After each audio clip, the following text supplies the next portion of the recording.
สนับสนุนโดยหอมเย็นชื่นใจยาดมสมุนไพรตรามังกรทองจากอุ้ยอันโอสถ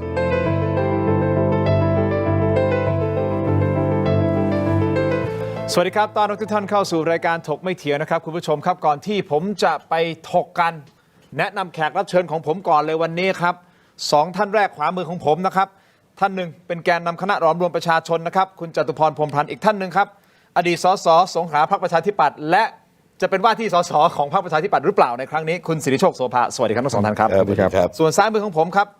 ต้องบอกนะฮะว่า 2-3 วันที่ผ่านมาผมก็ติดตามข่าวสารของท่านนะฮะว่าตกลงท่านจะไม่อยู่กับพรรคประชาชนแล้วใช่หรือไม่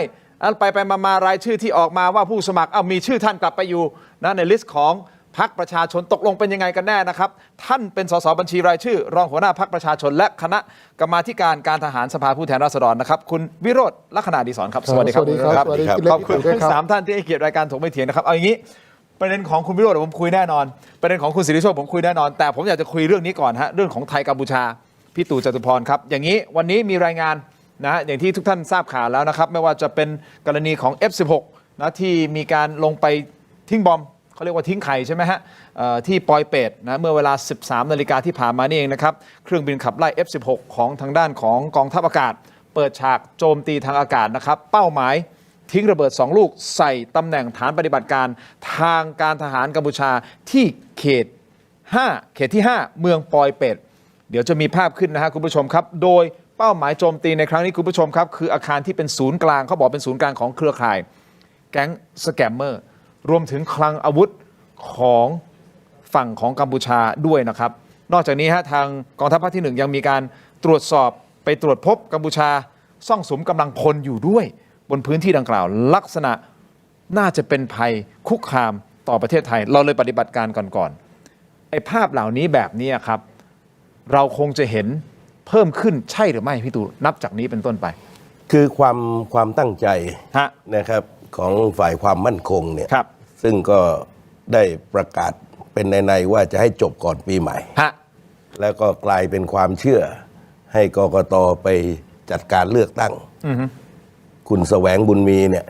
จากองค์กรคุณธรรมต้นแบบกกต.เนี่ยนะครับคือผมอันนี้แปลว่าอะไรนะเขาได้รับรางวัลนะครับคุณธรรมต้นแบบแบบไหนก็ไม่รู้แต่ว่าเอากันว่าถึงขนาดประกาศว่ามีระเบิดมีสงครามอย่างไรก็จะจัดการเลือกตั้งได้แต่ความเห็นผมก็พยายามทักกันมาตั้งแต่ต้นว่าความเป็นจริงนั้นเนี่ยสงครามมันควรจะเสร็จซะก่อนแล้วจึงจะรับสมัครรับเลือกตั้งจะหาช่องทางข้อกฎหมายอย่างไรก็ตามเพราะนักการเมืองเนี่ยพอยืนระยะเนี่ยมันต้นทุนต่ำนะและจะสังเกตดูว่าผลโพลของนิด้าเนี่ยนะครับซึ่งก็ถือว่าแม่นยำที่สุดในพ.ศ.นี้เนี่ยคนที่ยังไม่ได้ตัดสินใจไม่ว่าจะเลือกพรรคการเมืองหรือว่าจะเลือกคนที่จะไปเป็นนายกรัฐมนตรีเนี่ยเป็นอันดับ1ทั้งคู่ที่ยังไม่ได้ตัดสินใจเลือกดังนั้นเนี่ยนะครับมันจึงเป็นช่องว่างกับสถานการณ์สมมุติว่าเนี่ยครับถ้าสงครามจบได้ก็ดีไปแต่ว่าถ้าไม่จบแล้วมันล้ำเข้ามานะครับล้ำเข้ามานอกเหนือจากชายแดนทีนี้ก็จะกลายเป็นช่องว่างให้ผู้บัญชาการฐานบกจะประกาศใช้กฎอัยการศึกทั่วราชอาณาจักรหนีกันไม่ออกนะครับและเราก็พอจะคาดการได้ว่าหลังจากกฎอัยการศึกจะกลับมาเลือกตั้งตามปกติเนี่ยไม่ง่ายนะครับให้ดูปรากฏการณ์ปี 57ขณะที่ไม่มีสงครามไทยกัมพูชาดังนั้นเนี่ยนะครับณขณะนี้เนี่ยที่มีการประเมินว่าจะจบก่อนสิ้นปีจะโดยความเชื่อว่าหลังจากที่กองทัพไทยได้ไปยึดทุกจุดเนี่ยนะครับกองทัพภาคที่1 17จุดกองทัพภาคที่2 11จุด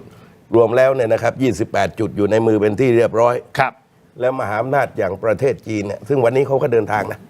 ครับคุยกับไทยคุยกับกัมพูชาเนี่ยว่าจะมาเป็นผู้ยุติแต่สงครามนั้นเนี่ยนะครับมันเป็นเรื่องที่ใครการันตีกันไม่ได้เพราะบทเรียนการเจรจาหยุดยิงเมื่อรอบ28กรกฎาคมมันคือความเลวร้ายนะเพราะนะครับทำให้ระยะเวลา4เดือนนั้นเนี่ยฝั่งกัมพูชาเขาไปตั้งหลักนะครับเตรียมการที่จะรับมือกับประเทศไทยถ้าเทียบในสงครามระยะเวลาเดียวกันนั้นความเสียหายเนี่ยนะครับระหว่างรอบแรกกับรอบนี้ก็เห็นได้อย่างชัดเจนว่าเขารับมือตามลำดับเพราะฉะนั้นเนี่ยนะครับระยะเวลาถัดจากนี้ไป ว่ามันจะจบจริงตามสิ้นเดือนหรือไม่ แต่ว่าถ้าไม่จบนะครับแน่นอนที่สุดเนี่ยคือหลายคนอาจจะคาดการณ์กันว่าการเมืองภายในกัมพูชาจะเปลี่ยนแปลงบางคนก็วิเคราะห์ว่าอังเคิลเขาจะหนีไปต่างประเทศแต่ผมก็มองเห็นว่าคนเหล่านี้เนี่ย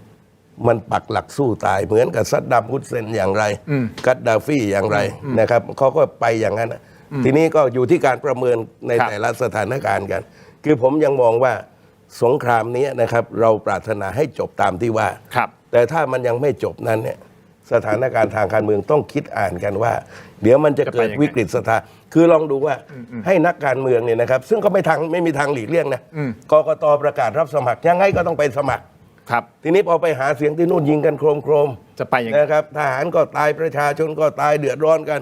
นักการเมืองมาหาเสียงเลือกตั้งแล้วฟาดกันด้วยในประเด็นนี้เห็นไหมบรรยากาศมันไม่ได้นะครับคือผมมองอย่างนี้นะไม่ใช่ว่าจะไปขัดขวางการเลือกตั้งผมก็อยากให้การเลือกตั้งผมเนี่ยเลือกตั้งเนี่ยเป็นผ่านมาเนี่ยเลือกตั้งสำเร็จ2 ครั้งได้เป็นผู้แทน2 รอบเลือกตั้งโมฆะ2 ครั้งกกตรับรอง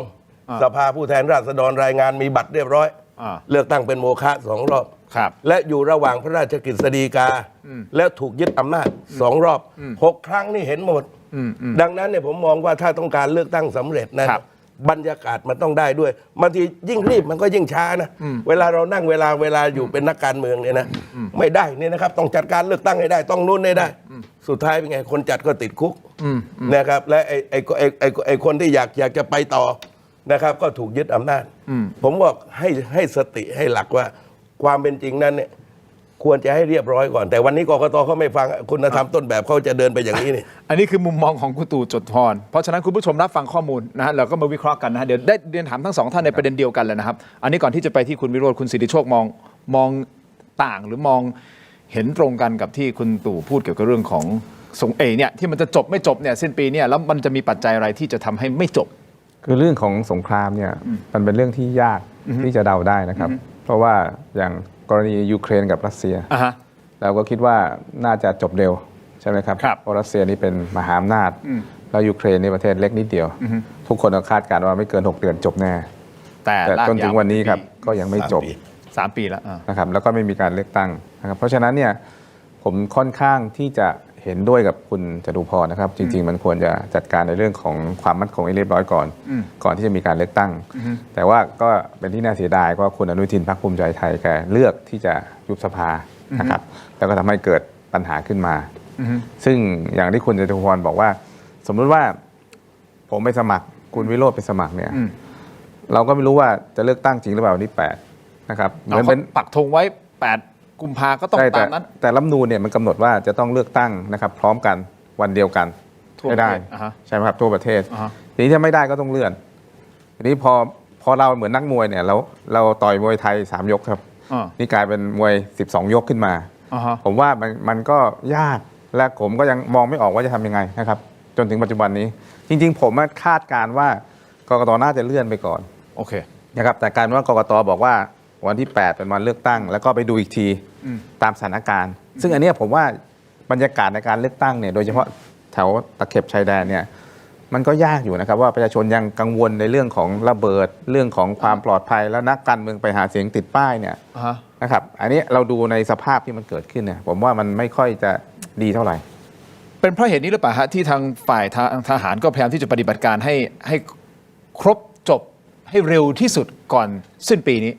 ซึ่งมันไม่ควรจะอิงกับการเมืองครับจริงๆในการทหารเนี่ยมันควรจะตามยุทธศาสตร์ที่กำหนดและไม่ควรจะอิงการเมืองจบเมื่อไหร่ก็เมื่อนั้นคุณวิโรจน์มองไงครับคือในประเด็นในเรื่องความมั่นคงเนี่ยมันจะต้องตัดเรื่องการเมืองออกจากภารกิจด้านความมั่นคงก่อนนะครับคือไม่อย่างนั้นเนี่ยคือมันเอามาพัวพันไม่ได้นึกภาพไหมครับว่าจะต้องจบเพื่อการเลือกตั้งเนี่ยนะครับมันต้องจบเพราะต้องการจะจบนึกภาพไหมฮะมันจะได้จบจริงๆไงเอางี้ก่อนฮะสงครามไทยกัมพูชาครั้งนี้มันแตกต่างจากปี54อย่างชัดเจนนะครับปี54เนี่ยเรารบกันด้วยเป้าหมายของคุณเซนเนี่ยคือการสร้างความนิยมทางการเมืองนะครับปลุกกระแสชาตินิยมทางฝั่งกัมพูชาซึ่งผมคิดว่าในวันนั้นเนี่ยทางพี่เล็กเนี่ยนะครับคุณสิริโชคเนี่ยน่าจะรู้ดีเพราะว่าตอนนั้นก็เป็นผู้แทนแล้วก็รบกับทางกัมพูชาตอนนายกก็นายกอภิสิทธิ์ใช่ไหมครับตอนนั้นเนี่ยเป้าหมายเนี่ยคือ คือทางฮุนเซนเนี่ยเขาสร้างความนิยมทางการเมืองในปี 54 มันมีโอกาสจบง่าย แต่สงครามคราวนี้เรารบกับผลประโยชน์ของฮุนเซนนั่นก็คือเงินสแกมเมอร์มันคือต่างกันผมตั้งคำถามระหว่างรบกับอะไรความนิยมทางการเมืองที่เขาพยายามที่จะสรรสร้างขึ้นมาเนี่ยพอเขาตกเป็นรองการยอมแพ้มันง่ายถูกไหมแต่ตอนนี้มันลบกับกระเป๋าสตางค์ของเขาเดิมพันมันสูงปีหนึ่งมัน400,000 ถึง 700,000 ล้านบาทที่กัมพูชาที่ทั่วโลกกำลังลุมสกรัมเขาอยู่เนี่ยล่าสุดที่ทางรัฐบาลจัดมีการประชุมนานาชาติเรื่องของการป้องกันและปราบปรามสแกมเมอร์ทางฝั่งกัมพูชาปรากฏว่ากัมพูชาผู้ต้องหาก็ไม่มาซะอีกไม่มีใครมาไม่ส่งตัวแทนมาด้วยไม่มาเลยนะครับแล้วก็วันนี้ผมเข้าใจว่าทางผู้ช่วยรัฐมนตรีกระทรวงความมั่นคงสาธารณะนะหลิวจงอี้นะครับจากจีนนะครับก็ยืนยันชัดเจนว่าทางรัฐบาลกัมพูชาเนี่ยน่าจะมีส่วนเกี่ยวข้องกับเงินสแกมเมอร์ท่านพูดอย่างนั้นใช่ฮะครับแล้วที่สำคัญที่สุดคืออย่างนี้ผมต้องแก้ข่าวให้กับกองทัพอากาศนิดนึงคือข่าวส่วนใหญ่มักจะลงว่าปฏิบัติการทางอากาศเนี่ยแอร์สไตรค์ของเราเนี่ยนะครับที่ไปหย่อนระเบิดเนี่ยนะครับมักจะบอกว่าเราไปหย่อนระเบิดที่ฐานสแกมเมอร์จริงๆไม่ใช่นะฐานสแกมเมอร์เนี่ยคือเป็นผลพลอยได้ทหารเขามีแต่หย่อนระเบิดลงไปที่เป้าหมายทางการทหารคือพบว่ามีการซ่องสุมกำลังซ่องสุมอาวุธนะครับแต่ปรากฏว่ามันไปประจวบเหมาะเป็นที่เดียวกันตรงนี้ผมยืนยันว่ามันเป็นจุดสำคัญมากๆที่จะบ่งชี้ว่าอาวุธทางการทหารไปอยู่ในฐานสแกมเมอร์ได้ยังไงอาวุธทางการทหารก็ย่อมเป็นความรับผิดชอบของรัฐบาลกัมพูชาแล้วไปอยู่ในฐานสแกมเมอร์นั่นก็ชัดเจนแล้วว่ารัฐบาลกัมพูชาหรือผู้มีอิทธิพลหรือผู้มีบารมีทางการเมืองของกัมพูชามีส่วนเกี่ยวข้องกับเงินสกปรกจากการหลอกลวงออนไลน์หรือสแกมเมอร์นะดังนั้นเนี่ยวันนี้เราลบกับกระเป๋าสตางค์ซึ่งเขาสู้ตายอยู่แล้วและผมคิดว่ากรณีที่ทางกองทัพพยายามที่จะให้จบเพราะว่าเรามีการตรวจจับอาวุธทันสมัยใหม่ๆของกัมพูชาการลบครั้งนี้แตกต่างจากการลบครั้งแรกนะครับเมื่อเดือนกรกฎาคมเราสังเกตไหมครับว่าอาวุธที่ยึดได้กัมพูชามีอาวุธใหม่เอาว่าจากประเทศไหนเราไม่กล่าวโทษกันแต่แสดงว่าเขามีเงินซื้อไงถูกไหมฮะทั้งโดนซุยไซโดนหรือโดนฆ่าตัวตายหรืออาวุธใหม่ๆอาวุธทันสมัยเนี่ยเขามีเงินไงฮะดังนั้นเนี่ยตอนนี้ทางการทหารมันต้องแยกออกจากการเมืองนิดนึงก่อนดังนั้นเนี่ยผมคิดว่าการทหารก็ต้องยึดภูมิประเทศสำคัญยึดพื้นที่ทางยุทธวิธีที่สำคัญแต่ต้องยอมรับว่าพื้นที่ที่เรียกว่าเส้นจำกัดการรุกเราไม่สามารถยึดภูมิประเทศนั้นได้เราทำได้แค่การปฏิบัติการทางอากาศเพื่อทำลายแสนยานุภาพทางการทหารเท่านั้นแต่สิ่งที่ต้องทำควบคู่กันและถ้าไม่ทำมันจะไม่จบก็คือการตัดเส้นเงินก็ต้องยอมรับว่ายุทธปัจจัยของกัมพูชาที่สำคัญที่สุดตอนนี้เราพุ่งเป้าไปที่น้ำมันจะทำก็ทำไปก็เป็นหนึ่งในยุทธปัจจัยนะครับแต่ยุทธปัจจัยที่สำคัญที่สุดคือเงินสกปรกที่กัมพูชาหลอกเอาเงินคนไทยไปซื้ออาวุธมายิงประเทศไทยถ้าสกัดกั้นตรงนี้ไม่ได้สักพักหนึ่งนึกภาพไหมฮะเดี๋ยวเขาก็ซื้ออาวุธมายิงเราใหม่งั้นชีวิตมันจะกลายเป็นว่ามันวนลูปอยู่อย่างเงี้ยมันสันติภาพไม่จริงฝ่ายนั้นมันก็เอาปืนมันเล็งอยู่ที่บ้านเราอยู่ตลอดเวลาสักพักมันมีเงินมันก็ไปซื้อกระสุนมายิงเราอีกดังนั้นผมคิดว่าวันนี้เราทำงานเห็นไหมนี่คือภัยความมั่นคงใหม่นี่เขาเรียกว่าเป็นไฮบริดวอร์แฟร์หรือว่าสงครามผสมผสานซึ่งกองทัพไม่สามารถดำเนินการตามลำพังได้กระทรวงพาณิชย์ก็ต้องร่วมด้วยกระทรวงการต่างประเทศนี่ยิ่งเป็นแม่งานใหญ่กระทรวงการคลังที่กำกับกรมสรรพากรก็ต้องจัดการด้วยสำนักงานตำรวจแห่งชาติที่ดูแลตำรวจไซเบอร์ก็ต้องจัดการด้วยนายกที่ดูแลปปงก็ต้องร่วมด้วยถูกไหมธนาคารแห่งประเทศไทยกลตก็ต้องร่วมด้วยเห็นไหมมันเป็นสงครามผสมผสานจริงที่ถ้าอยากจะจบเร็วต้องตัดเส้นเงินกัมพูชาให้ได้นั่นคือกล่องดวงใจของเขาณตอนนี้และเขาต้องสู้ตายเขาต้องสู้ตายเห็นแสดงว่าเห็นด้วยกับที่คุณตู่บอกว่าเขายังไงเขาสู้ตายอยู่แล้วงานนี้คืออย่างนี้ฮะคือเราต้องตั้งธงเอาให้จบแต่ว่าถ้ามันจบก่อนเลือกตั้งก็เลือกตั้งไปผมคิดอย่างนี้นะแต่ถ้าเกิดสมมติว่าถ้ามันไม่จบสมมติยังยิงกันตุ้มต้ามเนี่ยผมพูดจากใจนะเราไปฝืนเลือกตั้งคนก็ไม่กล้าออกมาเลือกคือผมเพิ่มเติมนิดก็คือว่าเมื่อตั้งใจให้จบก่อนสิ้นปีเนี่ยคุณจะรีบสมัครไปทำไมนะครับวันที่27 ถึง 31ก็หลังปีใหม่ดิถ้ามั่นใจจบมันก็พิสูจน์ง่ายนิดเดียวไม่ใช่กี่วันเนี่ยเห็นไหมไอ้วิธีคิดนะครับก็คือหมายความที่สิริโชคบอกว่าจะไปหาเสียงเนี่ยนะครับในเขตพื้นที่ตะเข็บชายแดนอย่างไร คนที่อยู่ในศูนย์พักพิงเนี่ยนะครับเดินผู้แทนที่เดินแจกการ์ดแจกของไม่ได้เนี่ยเขาก็ด่าแม่ให้ เขาจะมีอารมณ์หรือเปล่า มีอารมณ์ ที่จะนั่ง เขาไม่มีเขามีความเดือดร้อนเนี่ยนะครับออกจากบ้านมาอยู่ที่สถานที่พักพิงความกดดันเต็มคำว่าบรรยากาศในการเลือกตั้งมันไม่เกิดนะครับแล้วทีนี้เนี่ยนะครับไอ้พื้นที่เลยจากชายแดนไปเนี่ยมันจะไปล้านลาได้ยังไงและความเห็นเรื่องสงครามนี่ก็ต่างกันนะแล้วก็เป็นเรื่องที่ต้องพูดกันไอ้นักรบเนี่ยนะครับที่นะครับที่ตายเป็นทุกวันเนี่ย ครับ และคนที่อยู่ในแนวชายแดนปัญหามันไม่จบไงนะครับเพราะว่าหนีการปราศัยวิพากษ์วิจารณ์ก็ไม่ได้ดีเบตก็ต้องพาดกัน มีเห็นด้วยไม่เห็นด้วยไหมและขนาดนะครับขนาดนักรบมันยังอยู่ที่ชายแดน และก็ประชาชนยังมีความเดือดร้อน ผมก็บอกว่าถ้าเราต้องการจะพิสูจน์ว่ามันจบเร็วจริงนะครับที่ประกาศว่าภายในปีนี้ก็คุณก็รอว่าให้มันจบเสียก่อนแล้วก็รับสมัครรับเลือกตั้งแล้วก็หาช่องทางข้อกฎหมายเสียไม่ใช่ว่าสมัครไปก่อนแล้วไปตายเอาดาบหน้าไปเลื่อนปลายนะครับ อย่างที่คุณสิทธิโชคบอกอ่ะ ก็เลือกตั้งรอบแรกก็ให้ผู้สมัครผู้แทนไปหลอกเรื่องค่าใช้จ่ายอยู่แล้วไงนะครับที่กกตกำหนดค่าใช้จ่ายโกหกกันทั้งนั้นนะครับทีนี้พอจะขยายเวลาอีกให้โกหก2 ครั้งนะครับก็คือหมายความว่านี่นะครับไอ้วิธีการแบบที่กกตยึดแนวทางเวลานี้ผมเองก็เห็นว่ามันไม่สมเหตุสมผลและทำอวดดีนะครับมีระเบิดมีสงครามจะจัดเลือกตั้งพิเศษนู่นเราไปถามไอ้คนที่เคยติดคุก2 คนแล้วเขาจัดยังไง คุณสิทธิโชคเหมือนจะพูด ซึ่งประเด็นของคุณวิโรจน์เรื่องสแกมเมอร์เรื่องเงินเทาเนี่ยเป็นประเด็นที่น่ากลัวนะครับเพราะว่าผมสังเกตว่าระยะหลังๆเนี่ยมันมีการโทรศัพท์มากขึ้นจากเดิมที่มันหยุดไป ใช่มันหยุดไปพักหนึ่ง นะครับตอนนี้มันเริ่มถี่ขึ้นใช้ AI ด้วยนะ ใช่ ตอนนี้ แสดงให้เห็นว่ามันเกิดความผิดปกติ แล้วผมยังสังเกตว่าเงินบาทเนี่ยมันแข็งขึ้นเรื่อยๆนะครับจนแข็งจนแบบน่ากลัวนะครับซึ่งปัจจัยพื้นฐานทางเศรษฐกิจเราก็ไม่ดีนะครับแล้วก็ผมมองว่าขนาดเราลดดอกเบี้ยแล้วนะครับนโยบายลดดอกเบี้ยนโยบายแล้วนี่ก็ยังแข็งอยู่เพราะฉะนั้นเนี่ยมันก็เลยมีความวิตกกังวลว่าตรงนี้มันน่าจะไปผูกกับเรื่องของการฟอกเงินนะครับซึ่งตอนนี้มันยิ่งฟอกมากขึ้นก็แสดงให้เห็นว่าถ้าเราโยงกลับไปกัมพูชาเนี่ยก็หมายความว่าตอนนี้เขากำลังระดมเงินในการที่จะต้องไปซื้ออาวุธยุทโธปกรณ์เพิ่มก็เลยต้องกลับมาตั้งคำถามว่าแล้วมันจะจบได้จริงเหรอ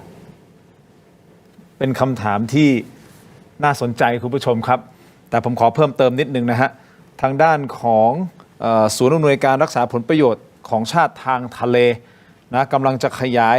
การประกาศพื้นที่ควบคุมทางทะเลเพิ่มเติมในอีก5 จังหวัดนะครับทุกท่านก็คือชุมพรประจวบคีรีขันธ์เพชรบุรี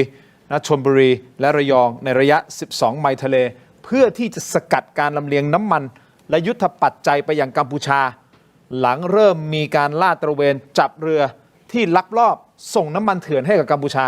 คำถามก็คือว่านี่คือการตัดเส้นทางทะเลเพื่อไม่ให้ยุทธปัจจัยไปถึงกัมพูชามันจะส่งผลต่อศักยภาพการรบของกัมพูชาอีกทางหนึ่งหนักหนาสาหัสสำหรับเขาใช่หรือไม่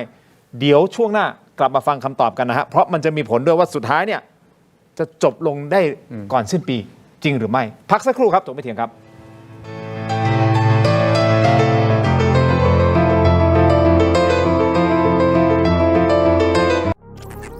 ขณะนี้อย่ารอช้าสายเกมสายลงทุนสาย AI สายเทคต้องไม่พลาดลดราคาพิเศษให้ทันที 2,000 บาท BrainTech Tri Screen จอเสริมอัจฉริยะเปลี่ยนโน้ตบุ๊กธรรมดาให้ทำงานพร้อมกันได้ถึง 4 จอดีไซน์พับเก็บง่ายพกพาสะดวกมี 2 รุ่นให้เลือก 17,900 บาทสำหรับรุ่น 14 นิ้วและ 19,900 บาทสำหรับรุ่น 16 นิ้วสั่งซื้อออนไลน์ได้แล้ววันนี้เพียงค้น BrainTech Tri Screen หรือ Advice ทุกสาขาทั่วประเทศ BrainTech Tri Screen where thinking meets technology ดีขนาดนี้อย่ารอช้าสายเกมสายลงทุนสาย AI สายเทคต้องไม่พลาดลดราคาพิเศษให้ทันที 2,000 บาท BrainTech Tri Screen จอเสริมอัจฉริยะเปลี่ยนโน้ตบุ๊กธรรมดาให้ทำงานพร้อมกันได้ถึง 4 จอดีไซน์พับเก็บง่ายพกพาสะดวกมี 2 รุ่นให้เลือก 17,900 บาทสำหรับรุ่น 14 นิ้วและ 19,900 บาทสำหรับรุ่น 16 นิ้วสั่งซื้อออนไลน์ได้แล้ววันนี้เพียงค้น BrainTech Tri Screen หรือ Advice ทุกสาขาทั่วประเทศ BrainTech Tri Screen where thinking meets technology ดีขนาดนี้อย่ารอช้าสายเกมสายลงทุนสาย AI สายเทคต้องไม่พลาดลดราคาพิเศษให้ทันที 2,000 บาท BrainTech Tri Screen จอเสริมอัจฉริยะเปลี่ยนโน้ตบุ๊กธรรมดาให้ทำงานพร้อมกันได้ถึง 4 จอดีไซน์พับเก็บง่ายพกพาสะดวกมี 2 รุ่นให้เลือก 17,900 บาทสำหรับรุ่น 14 นิ้วและ 19,900 บาทสำหรับรุ่น 16 นิ้วสั่งซื้อออนไลน์ได้แล้ววันนี้เพียงค้น BrainTech Tri Screen หรือ Advice ทุกสาขาทั่วประเทศ BrainTech Tri Screen where thinking meets technology ดีขนาดนี้อย่ารอช้าสายเกมสายลงทุนสาย AI สายเทคต้องไม่พลาดลดราคาพิเศษให้ทันที 2,000 บาท BrainTech Tri Screen จอเสริมอัจฉริยะเปลี่ยนโน้ตบุ๊กธรรมดาให้ทำงานพร้อมกันได้ถึง 4 จอดีไซน์พับเก็บง่ายพกพาสะดวกมี 2 รุ่นให้เลือก 17,900 บาทสำหรับรุ่น 14 นิ้วและ 19,900 บาทสำหรับรุ่น 16 นิ้วสั่งซื้อออนไลน์ได้แล้ววันนี้เพียงค้น BrainTech Tri Screen หรือ Advice ทุกสาขาทั่วประเทศ BrainTech Tri Screen where thinking meets technology ดีขนาดนี้อย่ารอช้าสายเกมสายลงทุนสาย AI สายเทคต้องไม่พลาดลดราคาวันเกิดยาบรรเทาอาการแสบร้อนกลางอกและอาหารไม่ย่อยเนื่องจากกรดไหลย้อนชนิดน้ำอ่านคำเตือนในฉลากก่อนใช้ยากลับมากันต่อนะครับคุณผู้ชมครับแขกรับเชิญของผมนะครับคุณวิโรจน์คุณสิริโชติและคุณจตุพรยังอยู่กับเรานะครับอย่างนี้ฮะผมขอทวนสั้นๆนิดนึงแล้วกันนะครับว่าทางด้านของเสนาธิการทหารเรือก็ออกมาระบุนะครับว่าจะมีการขยายประกาศพื้นที่ควบคุมทางทะเลเพิ่มเติมอีก5จังหวัดนะครับเนื่องจากว่าเริ่มมีการลักลอบน้ำมันเถื่อนเข้าผ่านมาทางเนี้ยไปที่กัมพูชาเพราะฉะนั้นเราจะต้องตัดเส้นทางทางทะเลเพื่อไม่ให้ยุทธปัจจัยไปถึงกัมพูชาคำถามก็คือถามทั้ง3ท่านนะครับว่าถ้าเป็นแบบนี้คุณวิโรจน์ก่อนเลยนะครับนั่นหมายความว่าศักยภาพการรบของกัมพูชามันจะได้รับผลกระทบเยอะมากน้อยแค่ไหนผมไม่แน่ใจว่าคุณวิโรจน์จะมีข้อมูลไหมคืออย่างนี้ครับการตัดเส้นทางลำเลียงน้ำมันเนี่ยมันต้องเป็นงานละเอียดจริงๆเนาะคือจะต้องมีการข่าวทางการทหารที่บ่งชี้ชัดเจนว่าการลำเลียงน้ำมันเนี่ยของล็อตนี้เนี่ยมันเป็นเพื่อทางการทหารหรือระบุสาเหตุไม่ได้แต่ถ้าเกิดเป็นการลำเลียงน้ำมันเนี่ยนะครับในเรื่องของเอกชนนะครับอันเนี้ยเราไม่สามารถปิดอ่าวจำได้ไหมที่มีข่าวแรกๆว่าจะปิดอ่าวเนี่ยเราคือปิดภาพรวมเนี่ยจนทำให้ประเทศอื่นที่เขาทำมาค้าขายเขาเดือดร้อนเนี่ยแล้วเนี่ยเราทำไม่ได้แต่การดำเนินการของกองทัพเรือที่ทำอยู่เนี่ยก็ต้องเป็นงานละเอียดจริงๆถามว่าสกัดได้บ้างไหมได้บ้างแต่ถามว่าเต็มร้อยไหมมันก็ไม่เต็มร้อยคือเอาง่ายๆคือสำหรับภาคเอกชนของต่างประเทศที่เขามีการค้าขายเราทำไม่ได้ไม่อย่างนั้นเนี่ยเราจะขยายวงความขัดแย้งแต่ผมถึงบอกไงครับว่าน้ำมันก็ส่วนหนึ่งซึ่งสกัดไม่ได้เต็มร้อยก็ต้องพยายามสกัดแต่ต้องย้ำอยู่ในใจว่าเราปิดอ่าวทำให้ประเทศอื่นที่เขาค้าขายเดือดร้อนไม่ได้นะฮะไม่งั้นเดี๋ยวจะผิดกฎหมายระหว่างประเทศในเรื่องของน่านน้ำทางทะเลอีกหรืออันคลอสอีกนะครับเดี๋ยวจะวุ่นวายเข้าไปกันใหญ่แต่ว่าที่ผมย้ำนะฮะยุทธปัจจัยที่สำคัญที่สุดคือเส้นเงินครับโอเคมันต้องตัดตรงนั้นแล้วผมหวังเป็นอย่างยิ่งว่าสมช.จะต้องเอาเรื่องเส้นเงินเนี่ยเป็นเรื่องหลักเลยแล้วเมื่อกี้ผมฟังอย่างทางคุณสิริโชคก็เห็นด้วยนะว่าค่าเงินบาทแข็งขึ้นมาผิดปกติมันสะท้อนว่าแล้วเอาเงินมันไหลเข้ามาหรือเปล่าไงแล้วมันไหลเข้ามาเพื่อการใดไงเข้ามาทำไมตรงเนี้ยธนาคารแห่งประเทศไทยปปงนะครับกลตต่างๆเนี่ยนะครับเพราะเงินบางครั้งเข้ามาในรูปแบบคริปโตด้วยนะครับมันไม่ได้ดูจากบัญชีเดินสะพัดไม่รู้ด้วยนะครับตรงเนี้ยก็ต้องละเอียดละว่าจะทำยังไงไม่ให้ประเทศไทยเรากลายเป็นฐานการฟอกเงินแล้วก็เอาเงินไปซื้ออาวุธกลับมายิงเราอีกอย่างเงี้ยผมว่าตรงเนี้ยคือยุทธปัจจัยสำคัญคุณตู่ครับเรื่องของการตัดเส้นทางน้ำมันอาจจะได้บ้างไม่ได้บ้างแต่สุดท้ายแน่นอนสแกมคือผู้ชำนาญการเรื่องน้ำมันเถื่อนของประเทศไทยเนี่ยเขาลี้ภัยไปอยู่ที่กัมพูชานะเป็นมือลำดับต้นเนี่ยสิริโชคก็รู้จักได้ยินชื่อก็จะได้ยินเห็นไหมทีนี้คือผมเองก็เห็นว่าไอ้ช่องว่าง4 เดือนเนี่ยเขาย่อมที่จะรู้ว่าเขาจะต้องสู้อย่างไรนะครับที่เขาจะต้องเตรียมการตั้งแต่ระดมอาวุธนะครับอาวุธมันผิดแผกแตกต่างมาจากรอบกรกฎาคมแล้วก็เส้นทางอาวุธมันก็แปลกๆนะครับฝ่ายความมั่นคงไทยนี่ก็รู้ดีนะครับประเทศตัวดีทั้งหลายตัวกลางทั้งหลายเนี่ยนะครับก็เป็นต้นทางในการส่งอาวุธทีนี้เนี่ยนะครับพอเรื่องพลังงานเนี่ยนะครับว่าบางส่วนถ้ามาจากไทยเนี่ยสงครามขนาดนี้ถ้ายังมีคนไทยยังไปขายอยู่อีกไอ้นี่เป็นปัญหาแต่ว่าเนี่ยนะครับว่าสกัดว่าไอ้ประเทศอื่นเนี่ยจ ที่เขาขายน้ำมันในกัมพูชาเนี่ยนะครับมิฉะนั้นคงจะพูดเรื่องการปิดอ่าวแบบเบ็ดเสร็จไปแล้วที่กองทัพเรือประกาศก็คือสกัดคนไทยนะที่ไปขายน้ำมันให้กับกัมพูชาที่ให้เขามาเล่นงานไทยต่อเนี่ยคือปัญหาว่าทางการไทยนั้นก็ควรที่จะเด็ดขาดความเป็นจริงนั้นเนี่ยนะครับว่าคนที่หาเศษหาเลยในขณะสงครามในเชิงผลประโยชน์ควรจะจับเป็นเยี่ยงอย่างและเนี่ยนะครับในทางการข่าวก็น่าจะมีชื่ออย่างครบถ้วนว่าใครขายน้ำมันให้กับกัมพูชาบ้างนะครับเรายังมาต้องระวังคนไทยที่มีพฤติกรรมเนี่ยไม่ใช่ขายน้ำมันอย่างเดียวมาขายชาติด้วยเนี่ยแต่ว่าของเรามันเสียอยู่อย่างก็คือว่าเหมือนสงวนนามให้คนที่ขายน้ำมันให้กัมพูชาคือมีความเกรงใจกับคนที่มีพฤติกรรมแบบเนี้ยความจริงมีชื่อมียี่ห้อกันหมดแล้วนะมีรู้ถึงขนาดนั้นก็รู้กันหมดทำไมจะไม่รู้ฐานเรือเนี่ยตัวดีที่สุดต้องรู้สิทำไมจะไม่รู้เขาต้องมีข้อมูลดีที่สุดทำไมทหารเรือจะไม่รู้แต่ว่าต้องประกาศให้คนไทยเนี่ยนะครับต้องประนามและต้องดำเนินคดีอย่างเบ็ดเสร็จเด็ดขาดแต่ว่ามือชำนาญการเรื่องน้ำมันเถื่อนเขาก็อยู่คนไทยนั่งอยู่ในกัมพูชาอยู่แล้วรู้จักใช่ไหมฮะคนนี้มือชำนาญการมันก็ได้ยินชื่อเขาได้ยินชื่อชื่อก็ทั้งขอกันอยู่แล้วคือผมมองนี้ว่าการสกัดน้ำมันเนี่ยมันไม่สามารถสกัดต่างชาติขายน้ำมันให้กับทางกัมพูชาได้นะครับคือเราสกัดเฉพาะคนไทยเพราะเราไม่สามารถไปสกัดต่างชาติเพราะในมุมของผมเนี่ยผมว่ามันไม่ได้มีผลกระทบเท่าไหร่เพราะแม้ว่าคนไทยไม่ขายมันก็มีชาวต่างชาติขายก็ไปขายให้ได้ประเด็นคือถ้ามีเงินเนี่ยอันนี้แหละที่คุณวิโรจน์พูดอย่างที่นะครับเพราะฉะนั้นผมคิดว่าประเด็นหลักคือรัฐบาลเนี่ยซึ่งผมจะรักษาการอยู่ต้องจัดการขั้นเด็ดขาดกับสแกมเมอร์เพราะนี่คือหัวใจในการที่จะลบชนะแต่ตอนนี้รักษาการในยุบสภาไปแล้วนี่ครับเขาก็บอกว่าปล่อยให้เป็นหน้าที่ของรัฐบาลชุดใหม่ให้รักษาการมันทำได้อยู่ครับหรือเปล่าผมไม่รู้นะอันนี้ผมคิดว่าตอนนี้ตั้งหน้าตั้งตาเลือกตั้งในแง่ของรักษาการทำได้อยู่นะครับแล้วถ้าไม่ทำตรงนี้ผมว่าสงครามมันจบยากเพราะผมมีเงินและเงินผมก็ทะลักเข้ามาเรื่อยๆนะครับเพราะเราสังเกตจากการที่โทรทีขึ้นถูกฮะนะครับคุณผู้ชมคอมเมนต์เข้ามาหน่อยนะฮะว่าพักหลังเริ่มเจอบ้างไหมฮะคอลเซ็นเตอร์ผมเพิ่งเจอไปนะฮะแล้วผมอัดไว้ด้วยนะ3 สายอ่ะวันนี้ผมโดนไป10 สายครับโอ้แล้วเมื่อวานนี้ก็โดนไปเยอะมากซึ่งจนผมตกใจว่ามันเกิดอะไรขึ้นกำลังกลับมาอีกแล้วแปลว่าขณะนี้เขากำลังระดมเงินอยู่คือปัญหาคือว่าไอ้ศูนย์กลางบัญชาการเนี่ยมันอยู่ตรงไหนนะครับหรือว่าจุดใต้ตำตอเผลออยู่ไหนเนี่ยคุณวิโรจน์มีข้อมูลไหมคืออย่างนี้ฮะคือผมย้ำเงี้ยรบยืดเยื้อเนี่ยเราเสียเปรียบนะครับเพราะอะไรฮะ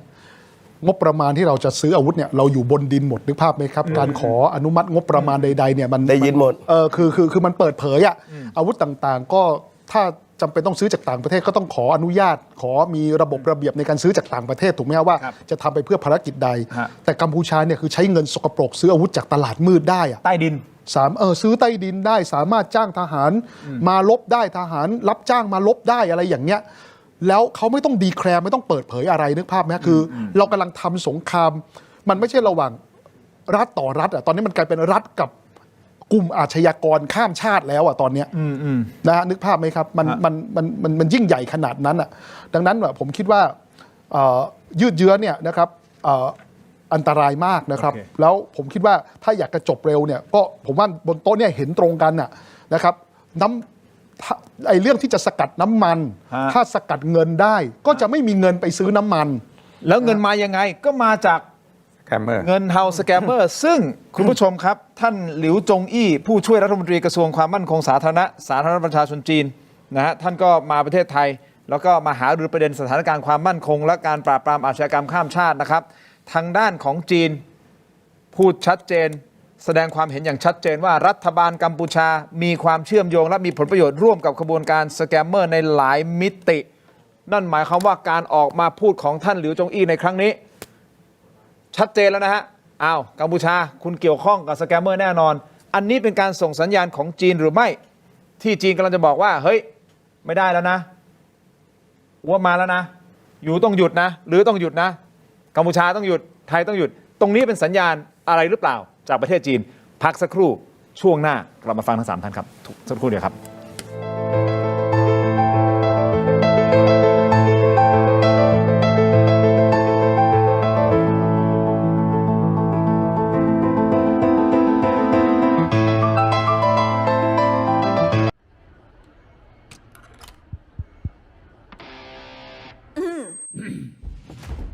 บาซิน OTC รสส้มและรสมะนาว ยาอมบรรเทาอาการเจ็บคอ ช่วยระงับเชื้อในปากและลำคอ จากเกรเตอร์ฟาร์มาโปรดอ่านคำเตือนในฉลากก่อนใช้ยา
สนับสนุนโดย Lift Up Your Life สร้างสรรค์ความสุขให้ชีวิต Seagull Electric ยาท่าน้ำขาวหารคู่ 49 บาท ฝาสีฟ้า มีตัวยาฟีนิลซาลิซิเลต กลับมากันต่อนะครับคุณผู้ชมยังอยู่กับคุณจตุพรนะฮะคุณวิโรจน์แล้วก็คุณสิริโชคคุณผู้ชมครับอย่างนี้ฮะก่อนที่เราจะไปพูดคุยถามทั้ง3ท่านเกี่ยวกับประเด็นของจีนที่ตอนนี้ท่านหลิวจงอี้มาแล้วก็มาบอกพูดชัดเจนบอกรัฐบาลกัมพูชามีความเชื่อมโยงและมีผลประโยชน์ร่วมกันกับกระบวนการสแกมเมอร์ในหลายมิตินะฮะคุณผู้ชมครับนี่เป็นการส่งสัญญาณของจีนครั้งสำคัญหรือเปล่าบอกว่าหยุดได้แล้วนะนึกออกมาจะเอาจริงแล้วนะพี่ใหญ่มาแล้วนะครับก่อนที่จะไปตรงนั้นคุณผู้ชมครับที่เราคุยกันบอกว่าเหมือนแก๊งคอลเซ็นเตอร์เริ่มกลับมานะอันนี้ที่ผมบอกผมอัดไว้จริงนะฟังเสียงหน่อยไหมฟังเสียงหน่อยไหมกำลังเรียนสายอยู่กับคุณทินโชคกมลกิจถูกต้องไหมคะ มีอะไรครับ ขออภัยค่ะเพื่อความปลอดภัยของข้อมูลทางเราต้องทำการยืนยันตัวตนก่อนนะคะ ขออภัยค่ะสัญญาณขัดข้องขออนุญาตวางสายและทำการติดต่อ นี่มาเป็น AI แล้วตอนนี้คือ AI ชัดเจนแล้วเนี่ย3 สายเป็นอย่างเงี้ยผมเลยนี่คือครั้งที่3ผมเลยทนไม่ไหวเลยอัดแล้วลองปลอมเสียงไปมันตอบไม่ถูกไงขออภัยค่ะอะไรเงี้ยคือเนี่ยมันทำให้เห็นนะคุณผู้ชมแล้วคุณผู้ชมมาหลายท่านบอกเลยเมื่อวานนี้ก็เจอ SMS ก็มาเนี่ยฮะเต็มไปหมดเลยที่บอกวันนี้ก็เจอ3 สายเจอวันนี้3 สายอย่างเงี้ยหลายท่านบอกอย่างนี้นะครับเจอเกือบทุกวันอย่างเงี้ยนั่นหมายความมันกลับมาแล้วสแกมเมอร์นะฮะมันกลับมาแล้วไม่รู้ว่ารีบเร่งหาเงินหรือเปล่านะครับแต่ที่แน่ๆจีนมาประเทศไทยแล้วบอกว่าอันเนี้ยกัมพูชามีความเชื่อมโยงการที่จีนออกมาพูดแบบนี้แปลว่าจีนเขาต้องขยับแล้วใช่ไหมพี่ตู่คือไม่ใช่แล้วคือจีนเนี่ยนะครับเขาจัดการฝั่งพม่าอย่างเป็นระบบที่สุดหลิวจงอี้ตั้งแต่รอบแรกนะครับเขานะครับเอาคนของเขาไปดำเนินคดีบางคนก็ประหารนะครับกฎหมายเขาแรงแล้วก็จำคุกก็เป็นจำนวนมากมาครั้งนี้เนี่ยนะครับรัฐบาลพม่าเนี่ยอย่างไรก็ตามนะครับเขาก็ต้องทำตามความประสงค์ของจีนเพราะฉะนั้นจะเห็นได้อย่างชัดเจนว่ามีการทิ้งระเบิดตามลำดับตามที่ภาพปรากฏที่หลิวจงอี้และทางการไทยลงพื้นที่เนี่ยเพราะพวกผมที่อยู่ที่แม่สอดเนี่ยศพนี่นะครับลงแม่น้ำเป็นว่าเล่นนะแต่ว่าทั้งทางการไทยและทางการพม่าต่างคนต่างไม่เกี่ยวศพขึ้นก็ให้ลอยไป นะครับแต่เพราะฉะนั้นเนี่ยนะครับเมื่อเขาจัดการฝั่งพม่าเนี่ยต่อให้ฝั่งพม่าจบอย่างไรถ้าฝั่งกัมพูชามันไม่จบนะครับปัญหามันก็ยังมีอยู่มันระบบเดียวกันหมดการส่งสัญญาณของหลิวจงอี้นั้นผมว่าเนี่ยนี่ก็จะนำไปสู่สถานการณ์เรื่องสงครามว่ามันจะนะครับไม่ฉะนั้นทางการจีนก็ต้องลงเข้ามาจัดการด้วยเช่นเดียวกันผมว่าก็เป็นรหัสหนึ่งของการสื่อสารว่าทางการกัมพูชาเกี่ยวข้องในเรื่องสแกมเมอร์อย่างที่ผมพูดเมื่อตอนต้นว่านะครับว่าเขาวาดหวังว่าเมื่ออเมริกายุติศึกไทยกัมพูชาไม่ได้นี่จีนเนี่ยท้ายที่สุดเขาจะมาแต่ว่าเขาเริ่มต้นโดยการฟาดรัฐบาลว่าเกี่ยวข้องกับสแกมเมอร์ผมว่าดูจังหวะถัดจากนี้ไปว่าเขาจะได้เดินถึงขนาดไหนแต่เขาก็รู้เต็มอกว่าถ้ากัมพูชายังมีสแกมเมอร์อยู่แม้ว่าฝั่งพม่าจะจัดการให้เฮี้ยนก็ตามปัญหามันไม่จบโอเคก่อนที่จะไปที่คุณสิริโชติพูดผมมองมุมสแกมเมอร์เนี่ยครับว่าสแกมเมอร์เนี่ยมันสามารถอยู่ที่ไหนก็ได้นะครับเพราะ call center มันไปอยู่ในห้องเล็กๆในป่าก็ได้ใช้ลิงกับ Starlink แต่ว่าสิ่งหนึ่งที่สแกมเมอร์ต้องมีคือการฟอกเงินนะครับไปฟอกเงินในป่าไม่ได้นะมันต้องมีแหล่งในการฟอกเงินเพราะฉะนั้นเนี่ยถ้าเกิดเรากำจัดแหล่งฟอกเงินได้เนี่ยผมคิดว่ากระบวนการสแกมเมอร์เนี่ยมันสามารถลดลงแล้วแหล่งฟอกเงินนั้นอยู่ที่ไหนเนี่ยโดยความรู้สึกผมเนี่ยผมว่าอยู่ในประเทศไทยใช่ไหมครับก็คุณอนุทินก็ยอมรับไม่ใช่เหรอครับที่คุณอนุทินก็ประกาศว่าเราไม่ใช่ฐานปฏิบัติการสแกมเมอร์แต่เราเป็นฐานของการฟอกเงินซึ่งคุณอนุทินก็รู้นะครับผมถึงบอกนะครับว่าถ้าเราสกัดกั้นการฟอกเงินได้นะครับแล้วไอ้การฟอกเงินเนี่ยมันไม่ใช่แค่นกต่อคนไทยที่เปิดเผยชื่อมานี่มีแต่นอมินีตัวแทนอำพรางทั้งนั้นมันต้องมีคนตัวใหญ่ตัวโตนะครับที่คอยอำนวยความสะดวกซึ่งผมก็ต้องหยิบยืมคำพูดของพลเอกอภิรัตคงสมพงษ์อีกสักครั้งหนึ่งว่าคนเหล่านี้มันเป็นคนไทยหนักแผ่นดินก็ต้องลากคอมันมาติดตารางลากคอมันมายึดอายัดทรัพย์ลากคอมันมาดำเนินคดีก็อย่างที่ทางพี่ตู่จตุพรก็ว่าแต่วันเนี้ยจนถึงวันเนี้ยรัฐบาลไทยยังไม่สามารถลากคอไอ้คนตัวใหญ่ตัวโตคนนั้นน่ะซึ่งผมว่าปปงทราบถึงการปนเปื้อนของเงินสกปรกดีว่ามันไปปนเปื้อนถึงใครบ้างนะครับผมว่าถ้าไม่ทำอย่างนั้นก็จะไม่จบมันก็จะเป็นตัวกลางในการฟอกเงินให้กัมพูชาเอาเงินไปให้มันซื้อน้ำมันเอาเงินไปซื้ออาวุธไปซื้อกระสุนแล้วมันจะจบได้ยังไงแล้วผมบอกนะว่ายิ่งยืดเยื้อเรายิ่งเหนื่อยนะครับประเทศใหญ่จะยิ่งเหนื่อยได้อันนี้คือเรื่องของสแกมเรื่องของการฟอกเงินแต่คราวนี้ประเด็นเรื่องของจีนก่อนผมจะได้ถามว่าจีนเข้ามาผมว่าเป็นนิมิตหมายอันดีนะเพราะว่าสหรัฐอเมริกาเขาชัดเจนอยู่แล้วนะครับอังกฤษชัดเจนอยู่แล้วในประเทศอย่างญี่ปุ่นเกาหลีใต้ก็ชัดเจนอยู่แล้วฝรั่งเศสชัดเจนอยู่แล้วทั้งฝั่งยุโรปเนี่ยชัดเจนอยู่แล้วอเมริกาชัดเจนอยู่แล้วนะครับเขาพร้อมร่วมมือกับประเทศไทยในการจัดการกับสแกมเมอร์อยู่แล้วแต่ที่ผมบอกแค่ว่าสแกมเมอร์มันเหมือนกับโจรอ่ะมันต้องมีคนขี่มอเตอร์ไซค์กับคนยิงถูกไหม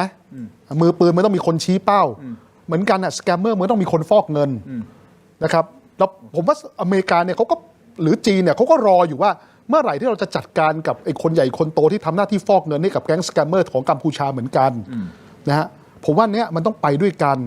เนี่ยจังหวะเนี้ยผมว่าถือโอกาสทำความสะอาดบ้านตัวเองก็ได้แล้วก็ดึงความร่วมมือจากทั้งจีนซึ่งผมว่าวันเนี้ยการเปิดท่าทีอย่างนี้แสดงว่าเขาพร้อมแล้วที่จะร่วมมือกับเราแล้วอเมริกาพร้อมมาตั้งนานแล้วผมว่านิมิตหมายอันดีครับคุณผู้ชมครับเดี๋ยวให้คุณผู้ชมไปที่ออนไลน์ของเรานะครับ YouTube ในเทโรดิจิทัลนะครับแล้วก็ Facebook ในถกไม่เถียง Facebook CH HD News ไปพูดคุยกันต่อนะครับคุณสิริโชคเนี่ยบอกกับผมนอกรอบตอนที่โฆษณาบอกว่าจริงๆเขาอยากจะพูดเรื่องของอาวุธเถื่อนคือเขาไปได้ข้อมูลมาแล้วเคยคุยกับวิกเตอร์บูธก่อนหน้านี้ด้วยเกี่ยวกับเรื่องของอาวุธน่าสนใจมากนะคุณผู้ชมครับไปพูดต่อกันในออนไลน์สำหรับทีวีนะครับขอทั้ง3ท่านก่อนครับเจอกันในออนไลน์ถกไม่เถียงครับสวัสดีครับ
กลับมากันต่อนะครับตัววิถีช่วงของออนไลน์คุณผู้ชมครับกราบขออภัย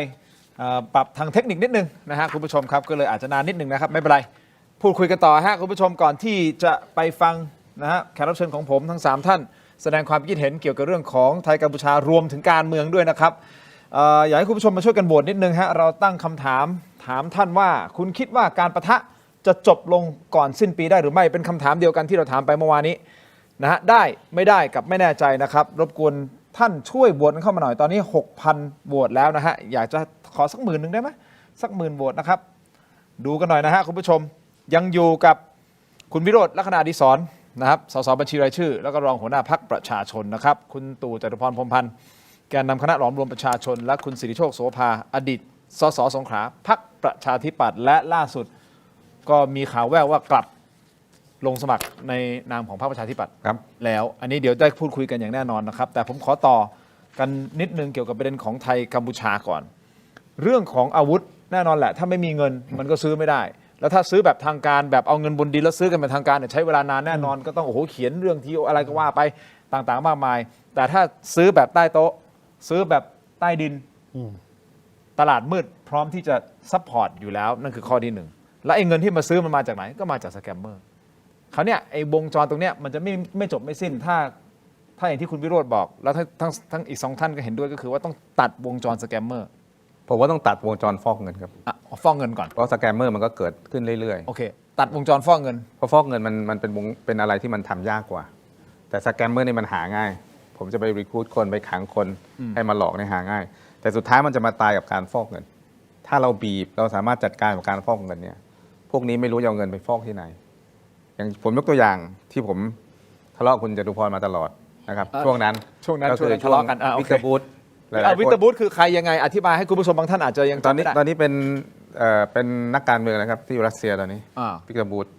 คือวิกเตอร์บูธนี่คือเขาเป็นเจ้าพ่อของการค้าอาวุธเถื่อนของโลกเลยอันดับ1ของโลกเลยตอนค้าอาวุธเถื่อนเป็นเจ้าพ่อเลยสุดยอดของเบอร์1เลยมีหนังเรื่องวิกเตอร์บูธด้วยแล้วบังเอิญเนี่ยเขามาติดคุกในประเทศไทยครับแล้วผมก็มีโอกาสเข้าไปพูดกับเขาเป็นการส่วนตัวในคุกไปคุยกับเขาทำไมก็ตอนนั้นเราอยากรู้ว่าอาวุธที่คนเสื้อแดงใช้เนี่ยมันมาจากเขาหรือเปล่าตอนนั้นนะครับก็นี่คือย้อนกลับไปยุคนั้นในยุคสมัยที่โอเคที่เห็นในการพิการที่ทะเลาะกันเนี่ยแล้วอภิปรายผมในสภาก็มาจากเรื่องวิกเตอร์บูธแล้วไงได้ข้อมูลอะไรก็เขาก็เล่าให้ฟังว่าวิธีการซื้อขายอาวุธเถื่อนทำยังไงซึ่งผมบอกว่ามันน่ากลัวมากขอให้คุณมีเงินเนี่ยคุณจะเอาอาวุธอะไรก็ได้วันนี้เนี่ยถ้ากัมพูชามีเงินเนี่ยจะเอาอะไรได้หมดนะมันขนส่งทางเครื่องบินมาให้เลยทางเครื่องบินเลยทางเครื่องบินเลยครับเครื่องบินแบบเครื่องบินทหารมันก็เอามาได้โอ้แสดงว่าเงินต้องเยอะถ้ามีเงินมันทำได้หมดนะครับแล้วก็วิธีการโอนการอะไรเนี่ยมันก็ต้องผ่านศูนย์กลางก็คือประเทศไทยนั่นแหละครับแต่ตอนนั้นยังไม่มีคริปโตแต่พอมันตอนนี้มันง่ายขึ้นกว่าเดิมเยอะใช่ไหมครับสมัยก่อนมันยากหน่อยสมัยนี้มันง่ายผมถึงบอกว่าไอ้ไปจัดการสแกมเมอร์เนี่ยมันปลายเหตุต้นเหตุที่ต้องจัดการคือการฟอกเงินซึ่งทำลายเศรษฐกิจไทยด้วยเพราะวันนี้เงินบาทมันแข็งเกินผู้ส่งออกร้องกันนักท่องเที่ยวก็ลดจำนวนลงเพราะอะไรเพราะมาเมืองไทยมันแพงขึ้นใช่มันทำลายทุกสิ่งทุกอย่างเพราะฉะนั้นรัฐบาลมันต้องจัดการเรื่องนี้แต่ผมก็ตั้งข้อสังเกตนะรัฐมนตรีที่เขาตั้งขึ้นไปตอนนั้นเนี่ยรัฐมนตรีช่วยคลังเนี่ยก็ที่เขาลาออกอ่ะมันก็มีการเชื่อมโยงให้เห็นว่ามีรูปถ่ายมีอะไรเงี้ยผมก็เลยตั้งข้อสังเกตว่าทำไมรัฐบาลถึงไม่จัดการกับการฟอกเงินเพราะจัดการการฟอกเงินมันไม่ยากเท่าไหร่ถ้าตั้งใจจริงๆเพราะรู้อยู่แล้วมันอยู่ในประเทศไทยพอจัดการตรงนี้ปั๊บเนี่ยผมว่าไอ้พวกสแกมเมอร์มันก็จะตายไปแต่ถ้าไม่จัดการตรงเนี้ยสแกมเมอร์มันก็เกิดขึ้นเรื่อยๆเพราะมันมีที่ฟอกเงินก็เหมือนเวลาอเมริกาเขาจัดการกับพวกยาเสพติดเนี่ยเขาจัดการที่การฟอกเงินนะเพราะมันต้องเป็นช่องทางคนค้ายาเสพติดบางคนนี่ต้องฝังเงินอยู่ในโอ่งในดินเพราะไม่รู้จะเอาเงินไปทำยังไงใช้ไม่ได้แต่วันนี้เนี่ยกัมพูชามันฟอกเงินสบายๆเลยนะครับผมสังเกตเพราะว่าสแกมเมอร์มันทำงานเยอะขึ้นพอมันทำงานเยอะขึ้นเงินก็ไหลเข้ามามากขึ้นคนไทยที่เป็นคนแก่ที่แบบเก็บเงินมาทั้งชีวิตออมเงินทั้งชีวิตเนี่ยถูกพวกนี้หลอกต้องฆ่าตัวตายก็จะเพิ่มมากขึ้นสุดท้ายเงินนี้เอาไปซื้ออาวุธฆ่าทหารไทย ซื้อแล้วก็ไปซื้อเสียงนะครับ เอานักการเมืองชั่วๆเข้ามา ผมได้อธิบายเรื่องนี้ คือเหตุพศนั้นเนี่ยเนื่องจากว่ามันมีเครื่องบินมาจากคาซัคสถานสัญชาติจอร์เจีย แล้วก็ปรากฏว่าบินลุกล้ำเข้ามาในราชอาณาจักรไทยกองทัพอากาศในขณะนั้นก็บังคับเครื่องบินลำนี้ลงที่ดอนเมืองเมื่อไปค้นปรากฏว่าเป็นขีปนาวุธเต็มลำเลยนะครับ รายละเอียดสีโชคงจะเห็นแต่ละรายการ ทีนี้นะครับสิริโชคเองเนี่ยเขาก็ไปเยี่ยมวิกเตอร์บูธนะครับ เพื่อเชื่อมโยงเรื่องคนเสื้อแดง ผมก็เป็นผู้แทนราษฎรอยู่เวลานั้นกำลังพิจารณาเรื่องวาระงบประมาณมึงผมก็เอาเรื่องนี้มาฟาดเพราะที่ทักในขณะนั้นก็คือว่าไอ้วิกเตอร์บูธเนี่ยทั้งทางการรัสเซียต่างก็ต้องทางการรัสเซียทางการสหรัฐต้องการตัวทีนี้เนี่ยนะครับในการขอนักโทษเนี่ยนะครับไปดำเนินคดีนะครับในต่างประเทศแต่การขอตัวนั้นนะจะต้องศาลอุทธรณ์เป็นศาลสูงศาลชั้นต้นเนี่ยนะครับไม่อนุญาตให้ไปอเมริกาแต่ว่าหลังจากสีโชคไปพบพศนั้นเนี่ยนะครับอุทธรณ์ก็มากลับให้ไปอเมริกาส่งตัวนะ ที่ทัก ทีนี้นะครับเรื่องมันมาถึงว่าวันหนึ่งเราก็เรียกคณะกรรมาธิการต่างประเทศผมก็ทำเรื่องเข้าไปก็ให้นะครับให้คณะกรรมาธิการต่างประเทศเข้าไปพบวิกเตอร์บูธด้วยแล้วหลังจากนั้นเนี่ยก็เรียกฝ่ายความมั่นคงมาเพราะเนี่ยครับตอนแรกที่ยึดอาวุธได้เนี่ยครับเหมือนยึดอาวุธกัมพูชาตอนเนี้ยนะครับมาตรการใหญ่โตมากบอกบางส่วนจะต้องเอาทำลายบางส่วนจะนำมาใช้นะครับแต่ว่าเราเป็นผู้แทนราษฎรบอกแค่เอามาลงดอนเมืองนี่ก็โง่แล้วนะถ้ามันเกิดเป็นระเบิดทำลายล้างเนี่ยมันจะมีปัญหาต่อมาเนี่ยนะครับอยู่ดีๆทางการไทยเนี่ยปล่อยตัวอย่างรวดเร็วนะครับพวกนี้ก็ไปอยู่เรือนจำพิเศษเหมือนกับวิกเตอร์บูธไอ้ลูกเรือเนี่ยนะครับที่ขนอาวุธมาเต็มลำอยู่วันดีเนี่ยครับผู้คุมก็ไปตามแล้วก็ฝ่ายมั่นคงไทยก็บอกกลับรีบเอาเครื่องออกนอกประเทศไทยโดยเร็วมากที่สุดผมถามเลขาสมช.ในพศนั้นก็ไหนขึงขังเกือบตายตอนที่ยึดเขาเนี่ยเขาบอกเป็นของร้อนครับท่านคือความจริงก็คือว่าเนี่ยนะครับไอ้เครื่องบินสัญชาติจอร์เจียบินจากคาซัคเนี่ยอาวุธเป็นของเกาหลีเหนือเห็นไหมมันเป็นเรื่องใหญ่มากนะครับแต่ว่าเนี่ยนะครับพอมาถึงพศนี้เพื่อจะบอกว่าอาวุธในตลาดมืดเนี่ยนะครับกัมพูชาเนี่ยคือเราเรื่องการฟอกเงินในประเทศเนี่ยเราไม่สามารถที่จะไปล้วงเงินที่เขาสะสมมาเป็นระยะเวลานานคือทางการไทยเรามักจะประเมินกัมพูชาในเรื่องของรายได้ประชากรเรื่องภาษีนะครับของงบประมาณแผ่นดินแต่ลืมนึกไปว่าเนี่ยนะครับไอ้ที่ไม่ได้เข้าเป็นภาษีนะครับเขามีจำนวนมาก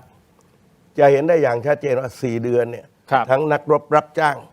ทั้งอาวุธมาเพียบเลยฝ่ายความมั่นคงไทยเนี่ยนะครับก็รู้ว่ามาจากประเทศเพื่อนบ้านด้วยนะผ่านประเทศเนี่ยนะครับไอ้เจ้ากี้เจ้าการเนี่ยแล้วก็ลำเลียงมานะครับนั่นช่องทางหนึ่งแล้วก็อีกช่องทางอีกประเทศหนึ่งทีนี้ประเด็นหลักก็คือว่าการประเมินเนี่ยนะครับกัมพูชาว่าเขาไม่มีตังค์เนี่ยเป็นการประเมินที่ต่ำมากเพราะเขาเป็นเจ้าสแกมเมอร์เฉพาะไอ้เฉินจื้อคนเดียวเนี่ยนะครับเฉพาะอเมริกาก็490,000 ล้านนี่ไม่นับแล้วมีใครใหญ่กว่าเฉินจื้อเพราะฉะนั้นเนี่ยนะครับเงินนอกระบบสู้เพื่อเดิมพันชีวิตมันมีมากของเราต้องขออนุญาตเช่นว่าถ้าเลยงบประมาณนะครับไอ้ที่ไม่ได้อนุมัติไว้ก่อนเนี่ยจะรัฐบาลต้องขออนุมัติจากกกต.ในเวลาที่ยุบสภานะเงอะงุนง่านเนี่ยผมบอกว่าทางสงครามขยายนี่น่ากลัวที่สุดจะเจอกฎอัยการศึกทีนี้เนี่ยครับอาวุธจากตลาดมืดในการทอดยาว4 เดือนนั้นนะมันเป็นภัยคุกคามและมันถ้ามันง่ายจริงในสงครามรัสเซียยูเครนมันไม่ลากกันมาถึง3 ปีแล้วแม้กระทั่งสงครามเวียดนามอเมริกามาเหนือกว่าทุกชนิดอาวุธทุกอย่างใครคิดว่าวันหนึ่งจะต้องไปอย่างหมดรูปนี่ไม่นับฮามาสปาเลสไตน์นะครับกับอิสราเอลมันจบที่ไหนนะครับทีนี้พอทางการไทยเขามั่นใจเนี่ยนะครับความมั่นใจจนกระทั่งพูดเราก็เคลิ้มว่าสิ้นปีนี้จะจบทีนี้ผมก็บอกว่าแล้วถ้าไม่จบจะเป็นยังไงแล้วใครจะเอาหัวใครมารับผิดชอบบ้างแล้วถ้ามันจบจริงทำไมแม่กกต.ขยับไปไม่กี่วันเรื่องอะไรเนี่ยนะครับมาสร้างบรรยากาศให้คนเขามีความรู้สึกนะครับผมก็ต้องการเลือกตั้งที่มันสำเร็จ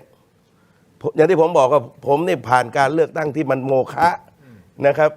ได้บัตรสสรายงานตัวกกตถูกต้องได้บัตรสสเน็บนะครับ โมฆะ2 ครั้งสำเร็จเป็นผู้แทนราษฎร2 ครั้ง และเนี่ยนะครับในระหว่างพระราชกฤษฎีกาแบบเนี้ย ครับ กำหนดวันเลือกตั้งแบบนี้เป๊ะเลย ครับ ถูกยึดอำนาจ2 รอบ ครับ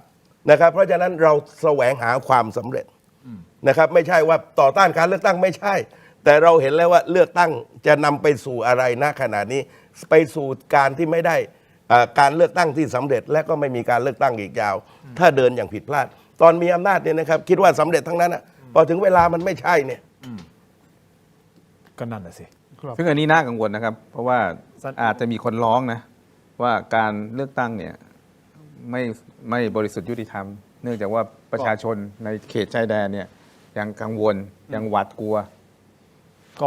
ก็เป็นไปได้ แต่ทั้งหมดที่พูดมาตั้งแต่ช่วงออนไลน์นี้นะครับ ก็ให้เห็นผู้ชมว่าไอ้ตลาดมืดมันมีวิธีในการที่จะซื้ออาวุธมาแล้วเราถึงได้เห็นอาวุธที่ แปลกๆใหม่ๆ แปลกๆใหม่ ๆ ที่ทางกัมพูชามีถูกต้องไหมฮะ แล้วที่เราไม่เห็นนี่ เราไม่เห็นเลย แล้วนี่คือสิ่งที่ผมกังวลคือผมนึกบอกแค่ว่า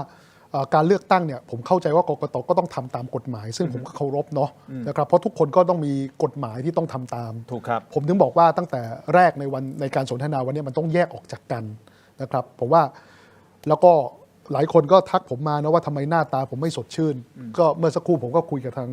คุณทิน แล้วก็คุณจตุพรแล้วก็ทางคุณสิริโชคแล้วตอนนี้ผมแบบแทบจะซึมเศร้า แล้วผมดูข่าวแล้วผมเห็นการสูญเสียทุกวันอ่ะผมจะทัวร์ลงผมก็ได้นะ แต่ผมอยากให้สงครามยุติโดยเร็ว เพราะว่าผมไม่อยากให้ทหารไทยต้องไปเสี่ยงอีกแล้ว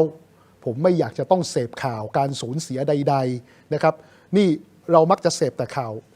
การสูญเสียชีวิตถูกไหมครับ แต่ว่าทหารที่ต้องสูญเสียอวัยวะบาดเจ็บแล้วครอบครัวของเขาล่ะคือผมเห็นในงานศพแล้วผมเห็นลูกทหารตัวเล็กๆใส่ชุดสีดำอ่ะผมแบบผมร้องไห้อ่ะผมพูดจริงอ่ะแล้วผมเห็นข่าวรูปขาวดำของทหารเราที่แบบขึ้นมารายวันแล้วผมพูดจริงผมซึมเศร้าอ่ะคราวนี้การยุติมันต้องตัดเส้นเงินมันต้องจัดการกับการฟอกเงินให้ได้ ไม่อย่างนั้นภูมิประเทศหรือพื้นที่สูงข่มที่ทหารไทยเราไปยึดได้เราสังเกตไหมทหารกัมพูชาเขาไม่ยอมนะเขาหยุดอยู่สักพักหนึ่งมาอาวุธใหม่อีกแล้ว ใช่ครับใช่ครับ ได้กระสุนใหม่มาอีกแล้วยิงโต้แล้วจะเอาคืนให้ได้อีกแล้วดังนั้นผมว่าณวันนี้มันต้องเป็นการปฏิบัติการร่วมทหารก็ทำหน้าที่ของทหาร แต่ส่วนงานความมั่นคงอื่นทางด้านการเงินการฟอกเงินต่างๆเราก็ต้องทำเมื่อมันต้องทำการต่างประเทศต้องทำไม่อย่างนั้นนะฮะมันชัยชนะที่ได้มาจากการรบมันไม่เสถียรนึกภาพไหมฮะถูกครับคือตราบใดก็ตามเขายังมีเงินที่เมื่อกี้พี่สิริโชคก็บอกว่าขอให้มีเงินแล้วพวกนี้มันเป็นแอร์เฟรดมันขนผ่านเครื่องบินมานะเครื่องบินเอกชนมานะครับแป๊บเดียวใช้เงินสกปรกไม่ต้องมานั่งทำเอกสารอะไรไม่ต้องผ่านงบประมาณกัมพูชาอะไรนะปรินซ์กรุ๊ปจ่ายนะครับเครือข่ายนั้นเครือข่ายนี้เครือข่ายสแกมเมอร์นั้นโน้นนี้จ่ายแป๊บเดียวอาวุธมายิงกับทหารไทยแล้วอ่ะสิ่งที่ทั้ง3ท่านพูดนะครับโดยเฉพาะเรื่องของอาวุธ อันนี้คือมันเป็นที่ประจักษ์เพราะว่าทหารเป็นคนยึดมาได้ แล้วก็ให้เห็นว่ามันมีการใช้อาวุธที่เฮ้ยก่อนหน้านี้ไม่มีทำไมตอนนี้มีครับโดรนอย่างเงี้ยนึกออกก่อนหน้านี้รู้สึกไม่ค่อยมีทำไมหลังๆนี้มีนะครับแล้ววันนี้เองนะครับที่ศูนย์แถลงข่าวนะร่วมสถานการณ์ชายแดนไทยกัมพูชาท่านพันเอกริชาสุขสุวานนท์ท่านเป็นรองโฆษกกองทัพบกนะฮะท่านก็พูดบอกว่าภาพรวมยังคงมีการโจมตีจากฝ่ายกัมพูชาในทุกพื้นที่หนักเบาต่างกันไปนะครับโดยฝ่ายไทยควบคุมพื้นที่ได้หลายจุดนะฮะและกำลังจะสถาปนาความมั่นคงเพื่อป้องกันการตีตอบโต้จากฝ่ายกัมพูชานี่ฮะท่านริชานี่นะครับดังนี้นะครับมีพื้นที่ดังนี้ก็คือจังหวัดอุบลราชธานีช่องอานม้าซัมแตจังหวัดสุรินทร์ช่องจอมช่องเปรอกับช่องระยีแล้วก็ปราสาทคณาทั้งหมดคือพื้นที่ที่เราควบคุมได้แล้วนะครับแต่ไม่ได้หมายความว่าสถานการณ์ตรงนั้นจะสงบนะฮะท่านพูดอย่างนี้นะครับโดยฝ่ายกัมพูชายังคงมีความพยายามโจมตีเข้ามาอย่างที่ท่านวิโรจน์พูดไปเพื่ออะไรฮะเพื่อช่วงชิงพื้นที่คืนครับแต่ท่านก็บอกนะท่านริชาท่านนี้นะครับบอกว่าแต่ฝ่ายไทยยังได้เปรียบอยู่สำหรับพื้นที่ยังมีการรบอย่างหนักหน่วงก็คือบริเวณปราสาทตาควายอยู่ที่จังหวัดสุรินทร์ใช่ไหมครับซึ่งมีจุดยุทธภูมิสำคัญก็คือเนิน350ที่เราพูดกันนะ350จุดสูงคมเนี่ยใช่ครับซึ่งปัจจุบันมีฐานฝ่ายไทย 2 นายพลีชีพยังไม่สามารถนำร่างท่านออกมาได้ 2 นายนะครับปัจจุบันเราอยู่ในความพยายามและกัมพูชายังระดมโจมตีรุกคืบโจมตีอย่างหนักนะฮะท่านสรุปจำนวนทหารที่เสียชีวิตจากการปะทะนะฮะ20 นายก็คือเพิ่มเติมอีก1 นายเสียชีวิตจากการปฏิบัติหน้าที่ขออภัยนะ20 นายบวกกับอีก1 นายเสียชีวิตจากการปฏิบัติหน้าที่ภารกิจนะรวมทั้งหมด21 นายแล้วนะฮะเนี่ยที่คุณวิโรจน์บอกว่า21 นายแล้วนะครับ21 ครอบครัวเนี่ยฮะแน่นอนถ้าจบได้เร็วก็เป็นสิ่งที่ดีผมตอบคอมเมนต์นิดนึงได้ไหมคือคุณจะว่าผมคุณว่าไปเลยคอมเมนต์ว่าอะไรฮะผมเว้นเรื่องแต่ผมงี้คุณต้องเข้าใจทหารที่เขาไปรบคุณต้องเข้าใจความเป็นห่วงของครอบครัวของทหารเนาะดังนั้นเนี่ยการถ้าเกิดคุณจะด่าคนที่อยากจะให้สงครามมันจบเร็วเนี่ยนะครับผมอยากให้คุณคิดดีๆทหารเรารบเพื่อต้องการยุติการรบนะเราไม่ต้องการรบเพื่อลุกลานนะครับเราต้องการรบเพื่อสกัดกั้นภัยความมั่นคงนะครับเราไม่ได้รบเพื่อแก้แค้นใครนะดังนั้นเนี่ยผมในฐานะที่คนที่ทำงานในกรรมาธิการทหารทำงานกับทหารมา2 ปีเศษนะผมเป็นคนมีเลือดมีเนื้อนะนี่ผมยืนยันนะผมบอกว่าผมพูดตรงๆนะครับว่าเราต้องหาแนวทางในการยุติสงครามนะโดยที่ประเทศไทยเรามั่นใจนะว่าเราจะรอดพ้นจากภัยคุกคามไม่ใช่ว่าอยู่ดีก็ยุตินะแต่มันต้องยุติไงเพราะว่าไม่อย่างนั้นเนี่ยถ้ายืดเยื้อเนี่ยคนเสี่ยงคนตายมันคือทหารไทยไงนะครับแต่ว่ามันจะต้องยุติอย่างไรที่เราจะมั่นใจได้ด้วยว่าภัยคุกคามนั้นอ่ะมันสิ้นสุดหยุดลงด้วยไงมันเป็นอะไรที่ยากไงผมไม่อยากให้จบเร็วไม่มีใครอยากให้ยืดเยื้อถูกไหมผมเห็นด้วยแล้วผมเชื่อว่าประชาชนก็ไม่ค่อยอยากไม่มีใครอยากคือปัญหาหลักนะครับแล้วก็เป็นบทเรียนราคาแพงของประเทศเราเนี่ยคือการปล่อยปละละเลยนะครับปล่อยให้กัมพูชาเข้ามารุกเนี่ยถึง28 จุดนะครับคือปล่อยกันมากว่า10 รัฐบาลนะไม่ใช่ว่าปุบปับเข้ามายึดแต่ว่าสะสมปัญหาพอวันหนึ่งมีเรื่องเนี่ยนะครับเรื่องบูรภาพดินแดนพอขึงก็มาเนี่ยเห็นไหมเวลาผลักออกเนี่ยมันต้องนะครับก็ต้องบาดเจ็บล้มตายกันแบบนี้ทีนี้เนี่ยนะครับโดยความเห็นของผมนะว่าเมื่อเดินกันมาถึงจุดนี้แล้วเอาแผ่นดินที่กัมพูชายึดเอาไปนะทั้ง28 จุดกลับมาเป็นของไทยให้จบเสียมาอยู่ในมือนะครับไม่ใช่ว่าพอเป้งหยุดเหมือนครั้งที่แล้วเห็นไหม28 กรกฎาคมปราสาทตาควายปราสาทคณาและ17 จุดของกองทัพภาคที่ 1ยังไม่ได้ทำอะไรเลยตอนนั้นนะครับเห็นไหมพอของอยู่ในมือเขาสันติภาพมันไม่เกิดถ้าหยุดยิงแล้วสันติภาพมันเกิดโดยฉับพลันจริงนั้นนะครับทั้งที่ต่อมาเนี่ยนะครับทำมายืนเป็นสักขีพยานทั้งยืนทั้งนั่งเนี่ยก็ยังไม่จบเองการเดินมาถึงรอบนี้ไม่ใช่ว่าเรื่องกระหายสงครามไม่ต้องการเห็นความตายคนตายเนี่ยนะครับเพราะมันเรื่องเจ็บปวดครับแต่ว่ามันจบลงไม่ได้นะครับถ้าแผ่นดินมันอยู่ในมือกัมพูชาและนะครับมีเรื่องวันไหนก็ได้พวกที่อยู่ชายแดนแต่ลองไปถาม100 ทั้ง 100เลยต้องการให้รบให้มันจบเสียเขาไม่ต้องการเป็นผู้อพยพเป็นเรฟูจีภายในประเทศนะครับมาอยู่ศูนย์พักพิงนะครับหลีกเลี่ยงชื่อว่าศูนย์อพยพอยู่แล้วนะครับไอความรู้สึกแบบนี้คนชายแดนเนี่ยซึ่งเขาเดือดร้อนที่สุดเขายังบอกว่าให้มันจบเสียนะครับครั้งนี้ก็เช่นเดียวกันว่าผมก็วาดหวังว่าทางการทหารเนี่ยนะครับซึ่งวางเป้าอยากจะจบในเราไม่ได้ไปยึดของเขานะเอาแค่ของเราคืนมาเท่านี้นะครับแล้วก็หลังจากนั้นค่อยหยุดก็มาว่ากันแต่ตราบใดถ้าของเรายังไม่อยู่ในมือเรานั้นนะครับมันสันติภาพมันไม่บังเกิดผมเนี่ยนะครับพาเรื่องสันติภาพปี55นะรบปี54นะเอาไปแข่งกีฬากันถึงสนามกีฬาแห่งชาติกัมพูชาแต่ว่ามาคราวนี้พอเรื่องบูรณภาพดินแดนเนี่ยมันยอมกันไม่ได้และผมเองก็เห็นว่าไปอยู่ดีๆไปจบตอนนี้จบตอนนี้บางแผ่นดินของไทยเป็นของกัมพูชาเนี่ยไม่กี่วันมันก็รบกันอีกนะครับเพราะฉะนั้นประเทศไทยตั้งแต่ความผิดพลาดมาตั้งแต่ให้กัมพูชาละเมิด MOU มาถึง600 ครั้งนะครับแล้วเราก็มันกลายเป็นประเทศที่บอท่านะครับไร้น้ำยาคนเราชาติที่ให้เขามาละเมิดกันได้เนี่ยนะครับดังนั้นพอปัญหามันสะสมผมว่าเราควรจะจบปัญหาแต่ควรจะจบเร็วนะครับไม่ต้องการเห็นคนตายอีกแต่มันไม่มีทางหลีกเลี่ยงในเรื่องบูรณภาพแห่งดินแดนครับ อย่างนี้นะคุณผู้ชมครับมันคงปฏิเสธไม่ได้นะครับว่าเหตุการณ์ไทยกัมพูชามันก็ส่วนหนึ่งก็มาจากเรื่องของการเมืองด้วยแหละการเมืองภายในของเขาเองการเมืองภายในของประเทศของเราเองด้วยถูกต้องไหมฮะคราวนี้ผมขออนุญาตไปต่อนะครับเรื่องของการเมืองนะพอผมโปรยหัวข้อไว้แล้ววันนี้ผมจะคุย2เรื่องก็คือเรื่องของกัมพูชากับไทยแล้วก็เรื่องของการเมืองคราวนี้คุณสิริโชคนั่งอยู่ตรงนี้ผมขอยืนยันนิดนึงนะคุณสิริโชคกลับไปอยู่กับประชาธิปัตย์กลับไปอยู่ประชาธิปัตย์ครับเพราะตอนแรกว่าหลังจากตอนแรกมีบอกไม่รู้จะไปอยู่ที่ไหนเพราะคุณเคยมารายการแล้วเคยถามประเด็นนี้จริงๆผมมันอยู่ประชาธิปัตย์มา30 กว่าปีนะครับเป็นสมาชิกแล้วก็เป็นสสอยู่4 สมัยแล้วก็ไม่เคยคิดนะครับว่าจะต้องออกจากพรรคประชาธิปัตย์แต่บังเอิญมาวันหนึ่งพรรคประชาธิปัตย์อุดมการณ์มันเปลี่ยนไปผมก็เลยออกทั้งน้ำตาที่ผมเคยให้สัมภาษณ์นะครับแล้วก็คิดว่าก็คงจะไปหาพรรคใหม่ที่มีอุดมการณ์คล้ายคลึงกันแต่ว่าสุดท้ายมันหาไม่ได้จริงๆครับเพราะว่า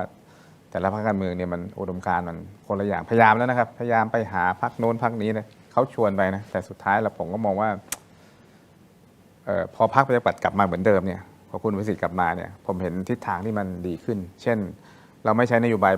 บ้านใหญ่2เราใช้คำว่าประชาธิปไตยสุจริตนะครับเพื่อที่จะปลุกฟื้นให้ประชาธิปัตย์กลับมายิ่งใหญ่เหมือนเดิมในภาคใต้วันนี้เราเห็นสภาพของการใช้ทุนสีเทาเนี่ยมาลงการเมืองมันเป็นอะไรที่ผมว่ามันแย่มากนะครับเพราะเงินเหล่านี้อย่างที่ผมบอกมาก่อนว่ามันเป็นเงินที่ฆ่าพี่น้องประชาชนเป็นเงินที่หลอกเข้ามาแล้วเสร็จแล้วเนี่ยเอาไปซื้อเขาอีกทีหนึ่งแล้วก็มาอยู่ในอำนาจแล้วก็ฟอกเงินต่อสแกมเมอร์ต่อครับซึ่งอันนี้ผมคิดว่าอาจจะเป็นสิ่งที่ผมเรียกว่า tipping point ก็ได้นะครับซึ่งอาจจะเป็นไปได้ว่าวันนี้เนี่ยคนไทยอาจเริ่มที่จะปฏิเสธทุนเทาซึ่งเราหวังว่าจะเป็นอย่างนั้นนะครับ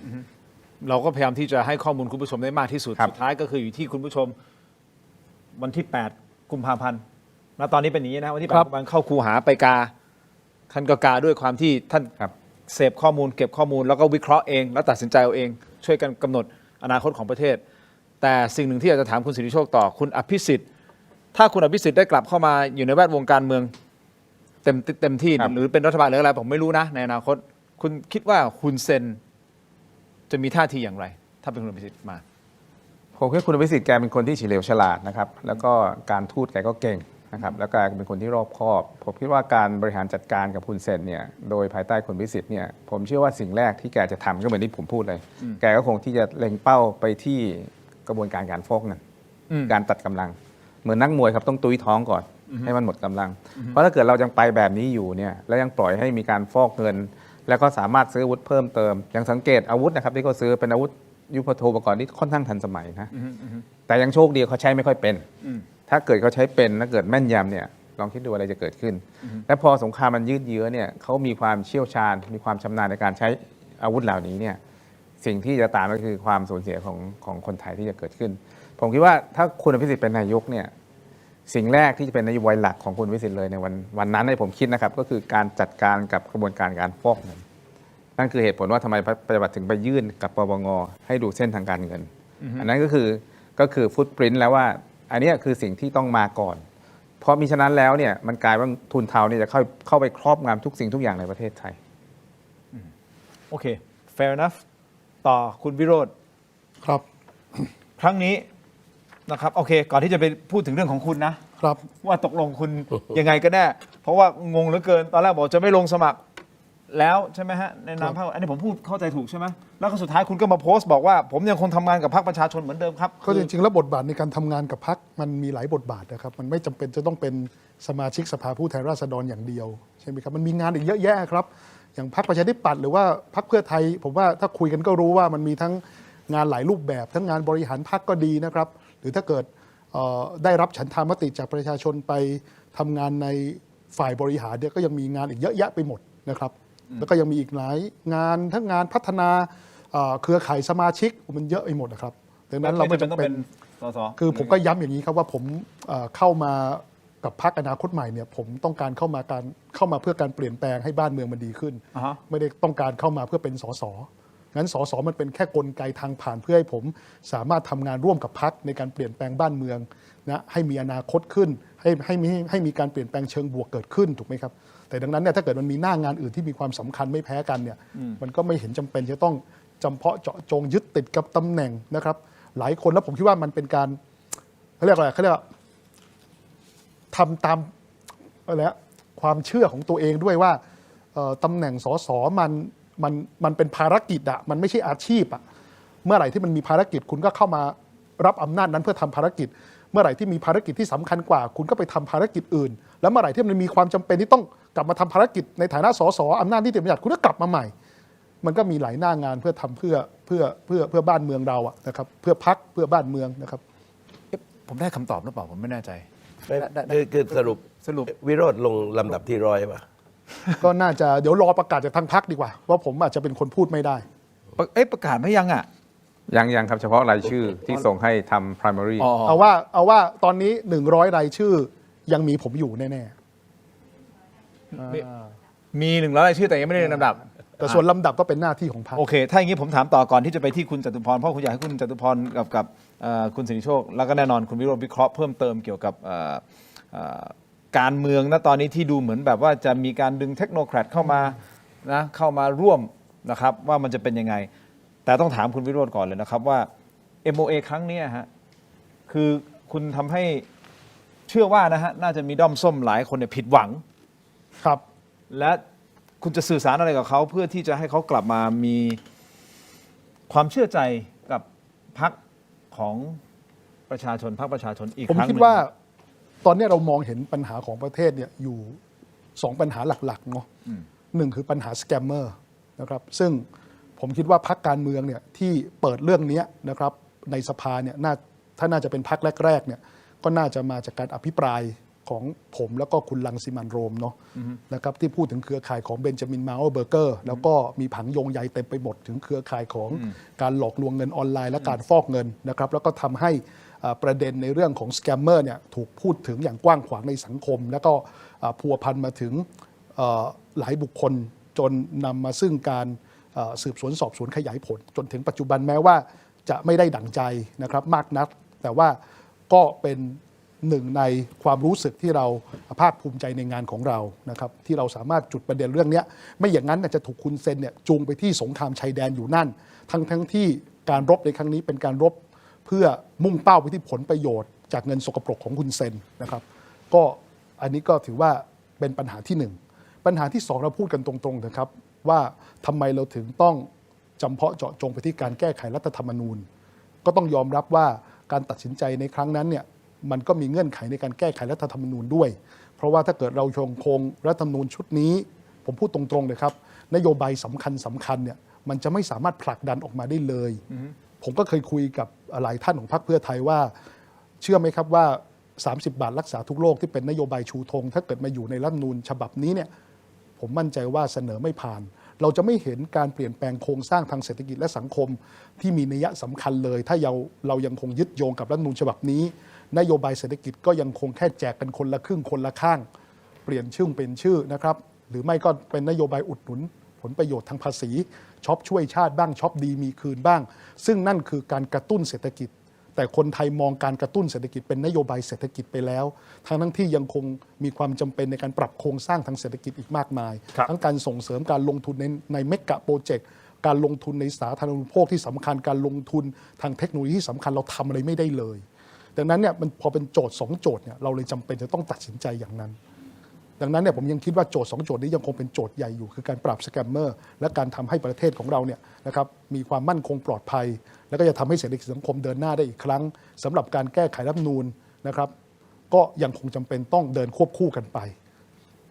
เสียค่าโง่ไหมครับในครั้งนี้พรรคประชาชนเสียค่าโง่ให้กับพรรคภูมิใจไทยผมคิดอย่างนี้ไม่ทันแผนของอนุทินหรือเปล่าบางคนก็พูดอย่างนั้นนะอันนี้คือผมเอาสิ่งที่สังคมเขาก็พูดอยู่แล้วก็ถามตรงๆผมไม่อยากให้สังคมไทยเชื่อแล้วแบบยอมจำนวนว่ายังไงชั่วนาตาปีเนี่ยเกิดกี่ชาติตายกี่ชาติก็ต้องยอมรับรัฐธรรมนูญฉบับที่ร่างโดยคณะรัฐประหารคือรัฐธรรมนูญปี60น่ะจนเราไม่สามารถที่จะปรับเปลี่ยนอะไรได้จนเราจะต้องยอมจำกัดความฝันของเรายอมจำกัดอนาคตของเรายอมจำนวนว่าเข้าใจประเด็นนี้ยังไงก็ต้องถูกไอ้รัฐธรรมนูญฉบับนี้ครอบดังนั้นพอมีโอกาสแม้แต่เพียงน้อยนิดมีช่องมีหลืบ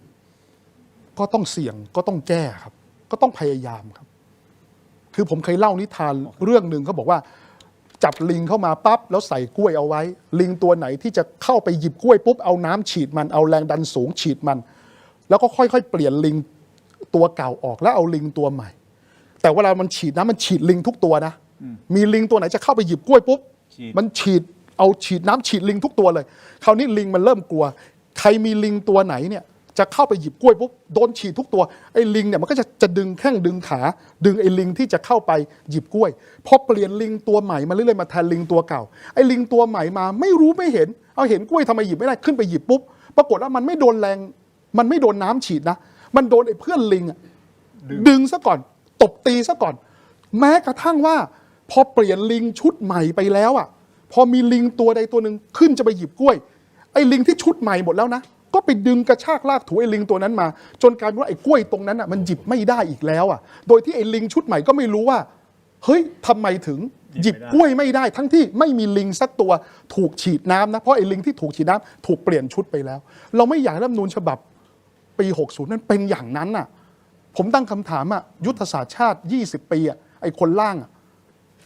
มันเคยมีส่วนหนึ่งของส่วนหยักของสมองคิดถึง Chat GPT หรือ AI หรือเปล่าผมเชื่อว่าไม่มี ผมขอมองต่างนิดนึงนะครับ เชิญครับ นานที่จะเป็นฝ่ายค้านบ้างนะครับเพราะไม่ได้เป็นฝ่ายค้านมานานแล้ว โอเค จริงๆมุมที่ผมมองต่างคุณวิโรจน์ก็คือว่าจริงๆถ้าวันนั้นเนี่ยครับคุณวิโรจน์กับพรรคประชาชนเนี่ยเลือกที่จะไปสู่การยุบสภาโดยเลือกคุณชัยเกษมเนี่ยครับภูมิใจไทยก็จะไม่แข็งแกร่งเหมือนวันนี้ แล้วโอกาสที่ทางเนี้ยจะได้คะแนนเสียงท่วมท้นนะครับแล้วสามารถที่จะแก้ไขรัฐธรรมนูญก็มีนะครับหนึ่งแล้วสองเนี่ย มันเป็นไปไม่ได้หรอกที่พรรคภูมิใจไทยจะยอมให้มีการแก้รัฐธรรมนูญเพราะว่าเขาได้ประโยชน์จากรัฐธรรมนูญนี้โดยเฉพาะเรื่องของหัวสวซึ่งสวก็ต้องยอมรับก็เลือกสวใส่สีน้ำเงินไม่มีใครหรอกครับที่จะทุบหม้อข้าวตัวเองซึ่งถ้าเกิดพรรคประชาชนคิดอย่างนี้เนี่ยนะครับแล้วเข้าใจพฤติกรรมของนักการเมืองแบบนี้เนี่ยก็จะรู้ว่าคุณไปทำดีลกับเขาไม่ได้หรอกสิ่งที่คุณต้องทำดีลคือดีลกับประชาชนให้ประชาชนยกมือเลือกคุณเกิน250แต่พอคุณไปทำดีลกับปีศาจเนี่ยปรากฏว่าคุณโดนปีศาจหลอกพอโดนปีศาจหลอกปั๊บเนี่ยคุณเติมเชื้อเพลิงให้ปีศาจก็มีพลังงานเพิ่มมากขึ้นเรื่อยๆจนทุกวันนี้ปีศาจตัวนี้ที่พรรคส้มพรรคประชาชนสร้างขึ้นมาเนี่ยกำลังเป็นเจ้าแห่งปีศาจ โอ้โหเรียกเขาเจ้าแห่งปีศาจเลยนะ ใช่ครั ฮะ บ ถ้าเขาได้ยินเขาไม่บอกโอ้ยสิริโชคพูดอย่างนี้ได้ยังไง ก็มีทั้งเขากระโดงมีทั้งพวกสวมีทั้งพัวพันเรื่องสแกมเมอร์ผมถามว่าอย่างเนี้ยคุณสร้างเขาขึ้นมาแล้ววันนี้ใครจะหยุดยั้งเขาอะตอนนี้กลายเป็นระบอบของคุณเนวินไปแล้วนะครับ เราจะโดน มันไม่ โดนหมายมาแล้วเปล่า ไม่หมิ่นประมาทเพราะว่าจากเดิมเราพูดถึงระบอบทักษิณว่าไปแทรกแซงองค์กรอิสระวันนี้มันมีระบอบใหม่ขึ้นมาแล้วนะครับระบอบนี้มันโตขึ้นเรื่อยๆก็มาจากทางฝ่ายพรรคประชาชนที่ทำให้มันใหญ่โตขึ้นมา อันนี้ต้องยอมรับนะครับเป็นข้อเท็จจริง เพราะถ้าไม่ไป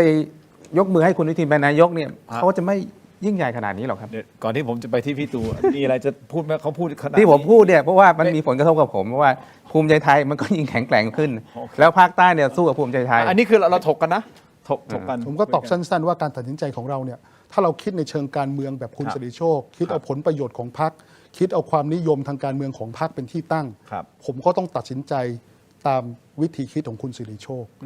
แต่ในวันนั้นเราตัดสินใจเพราะเราเอาผลประโยชน์ของบ้านเมืองเพราะเรารู้ว่าบ้านเมืองมันไปไหนไม่ได้ ถ้าตราบใดที่รัฐธรรมนูญปี 60 มันไม่แก้ ดังนั้นเนี่ยถ้าเราเอาความเสียเปรียบได้เปรียบของพรรคได้เอาความนิยมทางการเมืองของพรรคเป็นที่ตั้ง ผมคิดแบบคุณสิริโชคเลย คิดแบบนักการเมืองเก่าเลยแต่ผมคิดถึงบ้านเมืองไงแล้วผมยอมรับไงณวันนั้นผมว่าหลายคนก็ประเมินที่คุณสิริโชคประเมิน เราก็คิดไงแต่เรารู้ว่าถ้าเราเห็นแก่ตัว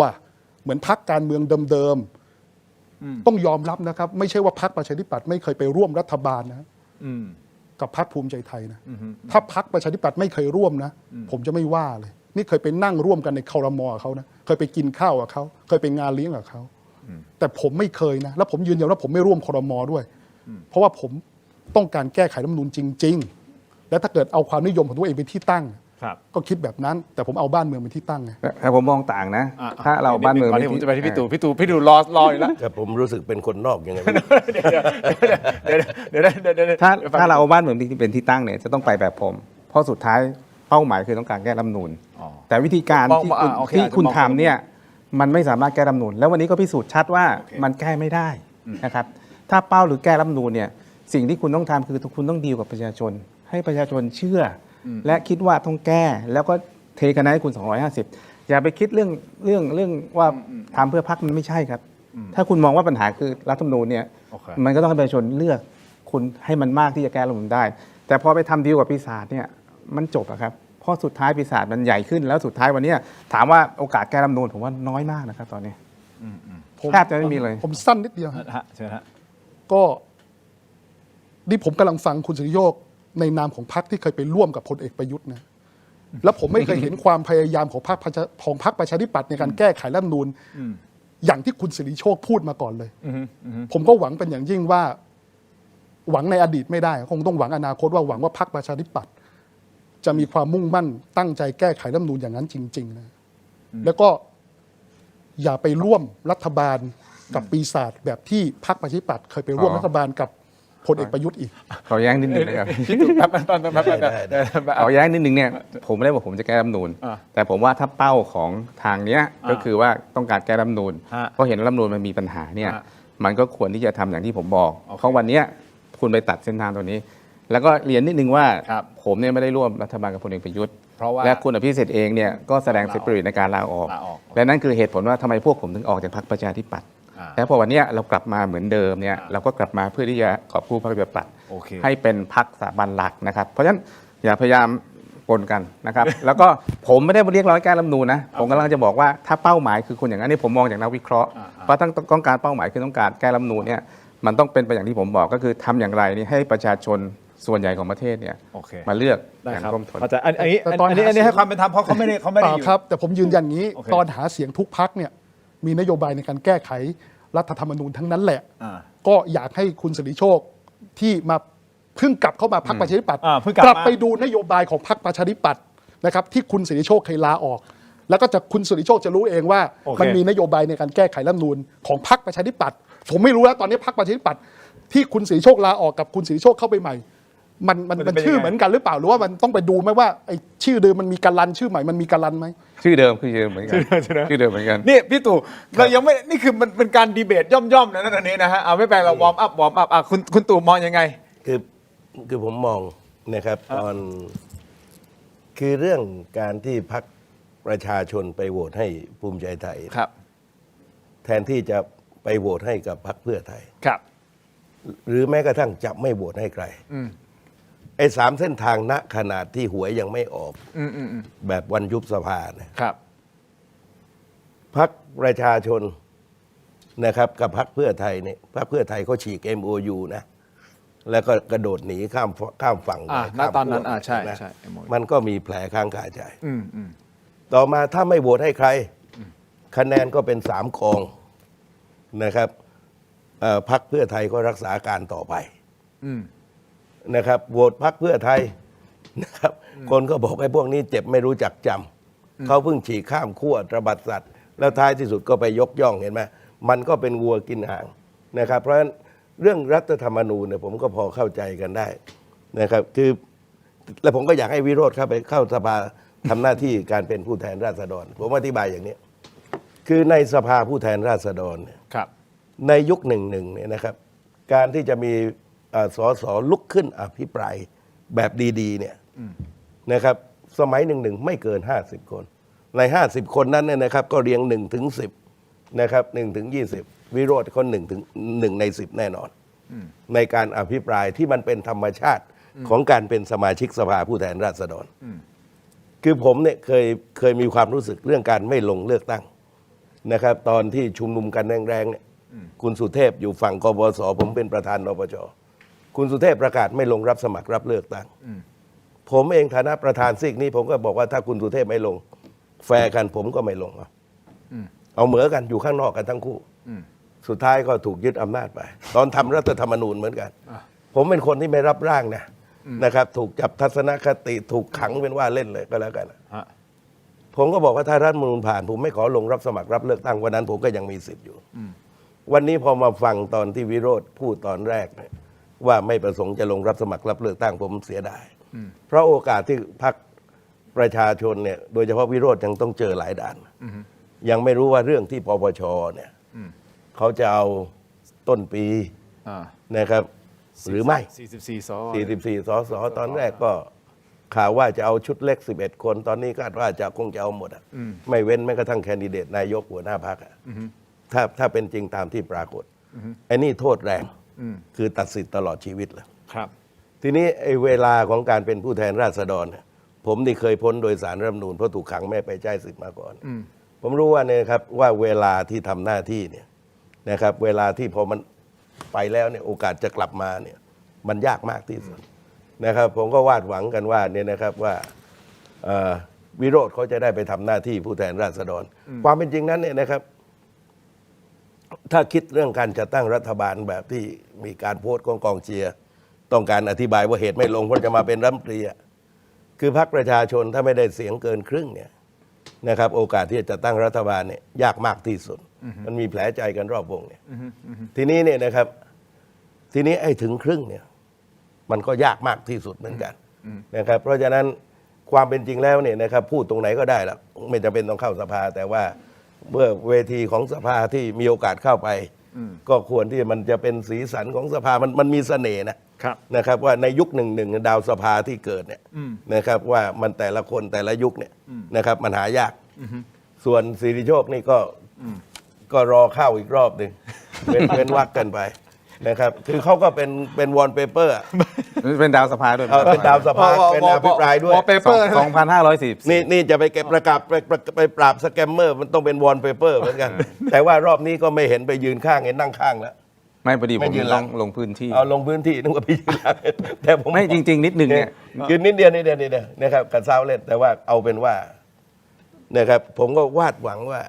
นะครับว่ารอบนี้เนี่ยมันไม่ได้ถูกตัดจังหวะจนกระทั่งว่าเลือกตั้งไม่สำเร็จนำไปสู่เนี่ยนะครับเป็นการพรรคประชาธิปไตยพรรคระบบรัฐสภากันอีกอันนี้ผมว่าพรรคการเมืองเนี่ยต้องช่วยกันคิดนะครับเราผ่านเหตุการณ์ต่างๆกันมาแล้วซึ่งความเป็นจริงนั้นผมเสียดายกกต.ความจริงกกต.ควรจะประชุมพรรคการเมืองกับพรรคการเมืองทุกพรรครัฐบาลฝ่ายความมั่นคงนะครับว่ามาร่วมในการคิดอ่านเพื่อที่จะหาทางออกร่วมกันแต่นี่กกต.ก็ทำหน้าที่กกต.รัฐบาลทำหน้าที่รัฐพรรคการเมืองทำหน้าที่พรรคการเมือง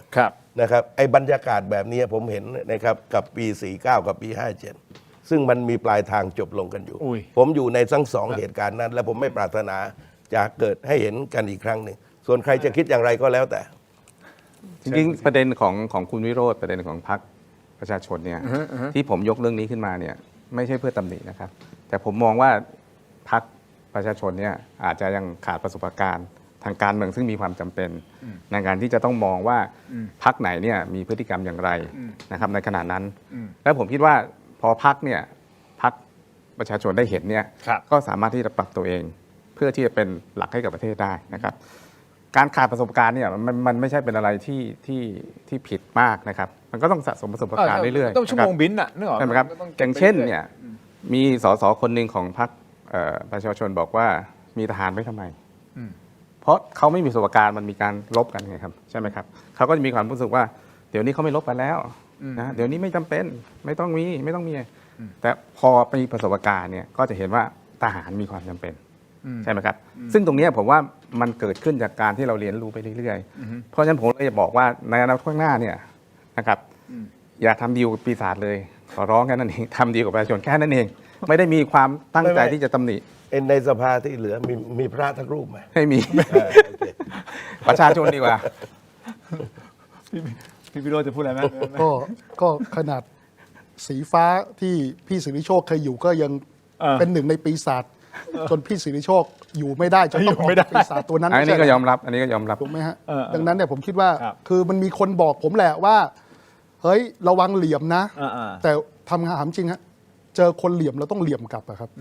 แล้วการเมืองไทยมันจะมีความหวังได้ยังไงอะเรื่องคิดว่าคือถ้าเกิดเราจะเหลี่ยมเราจะเล่เราต้องโกงสู้โกงเหลี่ยมสู้เหลี่ยมผมว่าบ้านเมืองมันไปไม่ได้แต่ผมก็ขอบพระคุณนะครับพี่สิริโชคว่าเมื่อไหร่เจอเหลี่ยมมันก็ต้องระวังมากกว่านี้แต่ว่าเมื่อไหร่ที่เราเจอเหลี่ยมเรายิ่งต้องอาศัยความเปิดเผยความจริงใจแล้วก็ความโปร่งใสในการสู้กับ เล่ห์เหลี่ยมเหล่านั้นผมว่าน่าจะเป็นทางออกที่ดีที่สุดจะไม่เห็นพรรคประชาชนใช้เล่ห์เหลี่ยมสู้เล่ห์เหลี่ยมใช้การโกงสู้การโกงแน่นอนนะครับก็ขอบพระคุณนะครับพี่สิทธิโชคที่เข้าใจและให้กำลังใจด้วยนะครับ แต่นิดนึงผมไม่ได้บอกให้ใช้เล่ห์เหลี่ยมนะครับผมแค่บอกว่าให้ไปดีกว่าประชาชน โอเคไม่ได้ใช้ ป เล่ ระ ห์ ส เหลี่ยม บการณ์เยอะ คือเล่ห์เหลี่ยมนี่อย่าไปใช้ไม่ดีแน่นอน ต้องรอดูเลือกตั้งครั้งต่อไปจะเป็นยังไง คือการเมืองนี่มันสลับซับซ้อน แล้วก็ขณะเดียวกันเนี่ยวันที่ตัดสินใจกับวันที่ผลปรากฏเนี่ยนะครับเรามักจะเก่งวันหวยออกกันเสมอนะครับคือวันที่คิดกับวันที่ผลในแต่มันไปลำบากมาก แล้วก็น่ากังวลว่าเลือกตั้งครั้งหน้า ถ้ามันมา3 กองกันอีกจะว่ายังไงเนี่ย แต่อย่างที่ผมบอกเนี่ยผมใช้ hindsight ก็คือว่าพอเรื่องเกิดแล้วเนี่ยเราก็ไม่วิเคราะห์ว่าความผิดพลาดอยู่ตรงไหน แต่ณวันนั้นเนี่ยอาจจะวิเคราะห์ไม่ได้ก็ได้นะครับใช่ถ้าใช้คำว่า hindsight นะ hindsight คือเรามองกลับไปเราคือพอมองกลับไปเนี่ยผมเชื่อว่าถ้านี่ย้อนเป็นบทเรียนกันได้แต่ว่าผมย้อนกลับ ขนาดนั้นนะว่าถ้าพรรคประชาชนรู้ว่ามันจะเกิดขึ้นเนี่ยถามว่าจะไปทำดีกว่าเขาไหมผมเชื่อว่าถ้าเกิดมองไปอนาคตได้เนี่ยพรรคก็คงไม่ทำหรอกนะครับมันไม่ได้เกี่ยวกับเล่ห์เหลี่ยมมันเป็นแนวทางที่จะต้องเดินหน้าอันนี้พอใช้คำว่า hindsight มันก็ชัดเจนขึ้นในความหมายของคุณสิทธิโชคในการวิเคราะห์นะครับเราไม่ได้ทะเลาะกันนะครับ ให้มันสนุกสักนิดนึง ไม่งั้นเดี๋ยวจะเบื่อ แต่ผมอยากจะถามประเด็นเรื่องของพรรคเพื่อไทยอันนี้ผมไม่รู้จะแฟร์ต้องพี่ตู่คนเดียวที่ถามได้หรือเปล่าถามคุณสิทธิโชคกับคุณวิโรจน์อาจจะมันเพราะมันคนละพรรคเนาะเพราะพี่ตู่ไม่ได้เป็นสังกัดพรรคการเมืองนะครับนี่เขาเรียกให้ไปลงอยู่นี่ผมไม่มีสิทธิ์แล้วอย่างนี้นะฮะคุณผู้ชมก่อนที่จะพูดคุยกันต่อนะครับสั้นๆนิดเดียวนะครับขอบคุณเม็ดอมซิงค์พลัสผลิตภัณฑ์ไมบาซินจากเกรเตอร์ฟาร์มามี3สูตรที่มีคุณประโยชน์จากวิตามินหลากหลายชนิดนะครับเม็ดอมซิงค์พลัสวิตามินซีและโคคิวเทนกลิ่นองุ่นมะนาวเม็ดอมซิงค์พลัสลูทีนและบิลเบอรี่กลิ่นแบล็คเคอร์เรนต์เม็ดอมซิงค์พลัสเบต้ากลูแคนกลิ่นสตรอเบอรี่นะครับซิงค์มีส่วนช่วยในการทำหน้าที่ของระบบภูมิคุ้มกันและกระบวนการต่อต้านอนุมูลอิสระถ้าเจ็บคอไอหรืออยากเสริมภูมิคุ้มกันนะครับเลือกไมบาซินจากเกรเตอร์ฟาร์มาหาซื้อได้ที่ร้านสะดวกซื้อซุปเปอร์มาร์เก็ตและร้านขายยาทั่วประเทศไมบาซิน9 สู่ 60 ปีนะฮะเกรเตอร์ฟาร์มา9 สู่ 60 ปีอย่างมั่นคงและยั่งยืนนะครับไมบาซินครับขอบคุณมากนะครับเกรเตอร์ฟาร์มาที่อยู่เคียงข้างถกไม่เถียงนะครับขอบคุณมากๆเลยนะครับนี่นะฮะหลังจากอมเสร็จแล้วนะฮะดมกันต่อแล้วนะครับพี่วิโรจน์ครับไม่ถึง 3,000 บาทแน่นอนครับวันนี้สบายใจได้ไม่ได้เป็นผู้แทนแล้วไม่ได้เป็นรักษาใช่คือหมายถึงความว่าให้ 3,000 กับ100ยังได้แล้วนี่นะฮะยาดมสมุนไพรตามังกรทองสูตรดอกไม้หอมนะครับได้รับรางวัลPremium Herbal Products ผลิตภัณฑ์สมุนไพรนะคุณภาพปี 2568 จากกรมการแพทย์แผนไทยและการแพทย์ทางเลือกครับบรรเทาการวิงเวียนศีรษะหอมเย็นชื่นใจจากอ้วยอันโอสถนะฮะอันนี้คือกระปุกสีฟ้านี่คือสูตรดั้งเดิมนะส่วนเมื่อสักครู่นี้ที่ผมบอกไปก็คือสูตรดอกไม้หอมเป็นอีกสูตรหนึ่งที่เขาได้รับรางวัลนะครับขอบคุณมากๆครับอ้วยอันโอสถนะฮะที่อยู่เคียงข้างถกไม่เถียงนะครับต่อกันที่ Seagull Electric ครับเครื่องใช้ไฟฟ้าขนาดเล็กที่ตอบโจทย์ทุกการใช้งานมองเห็นความอร่อยทุกขั้นตอนไซส์ใหญ่เสิร์ฟได้ทั้งครอบครัวนะครับหม้อทอดกรอบไร้น้ำมันครับ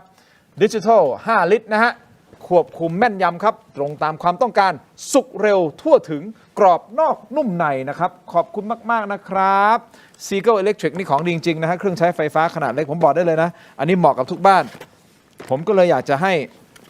ทั้ง3ท่านมีเครื่องใช้ไฟฟ้าขนาดเล็กนี่คือแบบพกพาเป็นเครื่องบดสับอาหารแบบไร้สายฮะพี่วิโรจน์จะไปสับใครไปบดใครเครื่องนี้แหละฮะจัดไปเต็มที่ชีวิตมีแต่ถูกบด พี่ตู่ครับขออนุญาตนะครับอันนี้ครับ Seagull Electric นะครับขอบคุณมากๆเลยนะครับต่อกันที่กรดไหลย้อนครับกรดไหลย้อนต้องวันเกิดฮะยาบรรเทาแสบร้อนกลางอกนะฮะอาหารไม่ย่อยเนื่องจากกรดไหลย้อนครับต้องวันเกิดนะฮะอันนี้คือยาสามัญประจำบ้านที่จะต้องมีนะฮะคุณผู้ชมครับกรดไหลย้อนต้องวันเกิดยาบรรเทาอาการแสบร้อนกลางอกอาหารไม่ย่อยเนื่องจากกรดไหลย้อนขอบคุณมากๆนะครับกรดวันเกิดนะฮะที่แก้กรดไหลย้อนนะฮะที่อยู่เคียงข้างถกไม่เถียงนะครับนี่คือยาสามัญประจำบ้านนะฮะเหมือนกับ Seagull Electric นะฮะเครื่องใช้ไฟฟ้าขนาดเล็กประจำบ้านเช่นเดียวกันนะครับนี่ฮะขอบคุณมากนะครับ Seagull นะครับต่อกันที่ Compact Brake ครับก้าวล้ำไปอีกขั้นครับกับนวัตกรรมความปลอดภัยล่าสุด Compact Primo Gen 2 สูตรพระเบรกเกรดพรีเมียมนะครับมาพร้อมกับเทคโนโลยีใหม่ Zero Water Absorption Technology ที่เพียบพร้อมไปด้วยมาตรฐานความปลอดภัยระดับโลกเลยนะครับพร้อมแล้วที่จะทำให้ทุกเส้นทางอยู่ในคอนโทรลของคุณจัดจำหน่ายแล้ววันนี้ที่ร้านอะไหล่ชั้นนำทั่วประเทศนะครับและ Compact Premium Service Center Compact Primo Gen 2 All in Control ขอบคุณมากๆนะครับ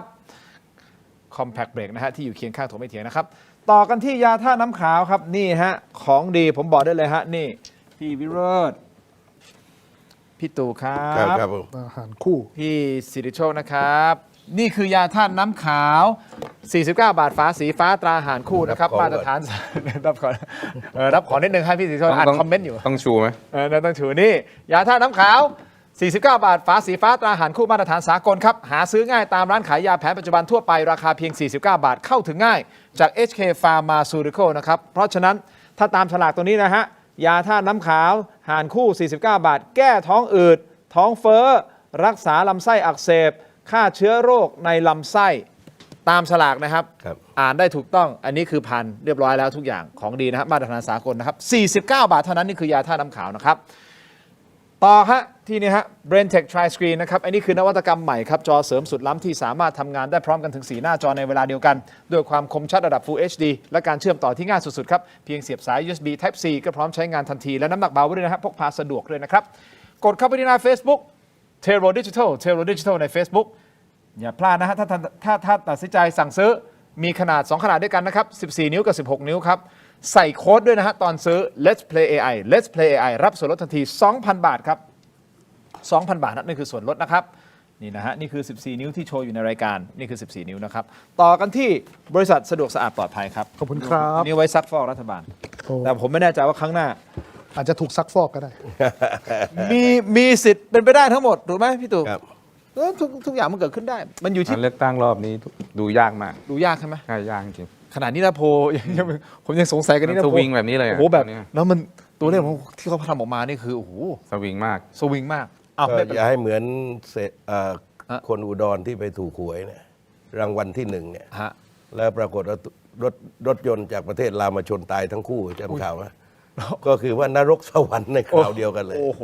คือการเลือกตั้งเนี่ยเพื่อจะบอกว่าอะไรมันก็เกิดขึ้นได้ ต้องติดตามแต่ที่แน่ๆบริษัทสะดวกสะอาดปลอดภัยจำกัดคือผู้ผลิตผงซักฟอกแบรนด์ไทยแท้ครับที่อยู่เบื้องหลังสินค้าคุณภาพ ในร้านค้าชั้นนำมากมายนะครับไม่ว่าจะเป็นแบรนด์คุ้มค่านะแบรนด์ Clean Action อันนี้คือของ 7-Eleven และ Lotus นะฮะแบรนด์แชมป์ของ CJ Express แบรนด์ Clean D ของ Big C นะครับและยังมีก้อนดับกลิ่นโถปัสสาวะชายแอปส์ดีไซน์สวยห้องน้ำหอมด้วยนะครับสนใจสั่งซื้อหรืออยากผลิตผงซักฟอกในแบรนด์ของตัวเอง ติดต่อได้ทุกช่องทางที่ชื่อว่า Thai Detergent Thai Detergent ขอบคุณมาก ๆ เลยนะครับ Thai Detergent นะฮะอยู่เคียงข้างถูกไม่เถียงครับอีกสักหนึ่ง SKU ก่อนนิดนึงฮะไปที่ชนอโรมาทิกเลยนะฮะ CHOL นี่คือสิ่งที่คุณพิมพ์ได้ใน Lazada Shopee นะครับ TikTok รวมถึง Facebook CHOL หรือไปกดที่รูปตะกร้าใน YouTube นะตอนนี้ที่ชมอยู่นะครับก็จะมีสินค้ามากมายหลั่งไหลออกมาให้ท่านได้เลือกสรรนะครับหนึ่งในนั้นคือนี่ฮะครีมทามือพังซ่อมได้นี่คือครีมทามือสูตรน้ำมันหอมระเหยแท้ไม่มีน้ำหอมในนี้นะฮะเราใช้ของจากธรรมชาติเป็นสารสกัดจากธรรมชาติดอกพีโอนี่ไฮยาลูรอนิกต่างๆนะฮะอยู่ในนี้นะครับนี่ผมบอกได้เลยนะฮะว่าทาแล้วไม่เหนียวเหนอะหนะครับเป็นครีมทามือที่บำรุงมือนะฮะจริงๆเป็นหนึ่งใน50 SKU ที่ผมมีนะเป็นหนึ่งใน50 SKU ที่ผมมีนะครับนี่คือแบรนด์ที่เราขายในห้างสรรพสินค้าศูนย์การค้าชั้นนำไอคอนสยามเซ็นทรัลเวิลด์เอ็มคอร์เทียคิงพาวเวอร์นะครับซึ่งเราขายมานานหลายปี อันนี้เป็นหนึ่งในผลิตภัณฑ์ที่เรามีภายใต้แบรนด์ชนอโรมาทิกเพราะฉะนั้นลองเปิดใจดูนะครับราคาผมบอกได้เลยฮะสวยงามมากสำหรับน้ำมันหอมระเหยแท้ที่อยู่ในครีมทามือหลอดนี้นะครับขอบคุณมากๆเลยนะครับขายของไปเรียบร้อยต่อนิดเดียวสั้นๆเปิดตัวแคนดิเดตนายกรัฐมนตรีอันดับหนึ่งคุณยศชนันท์วงศ์สวัสดิ์ของพรรคเพื่อไทยและยังมีคุณจุลพันธ์อมรวิวัฒน์และคุณสุริยะจึงรุ่งเรืองกิจอันนี้คือ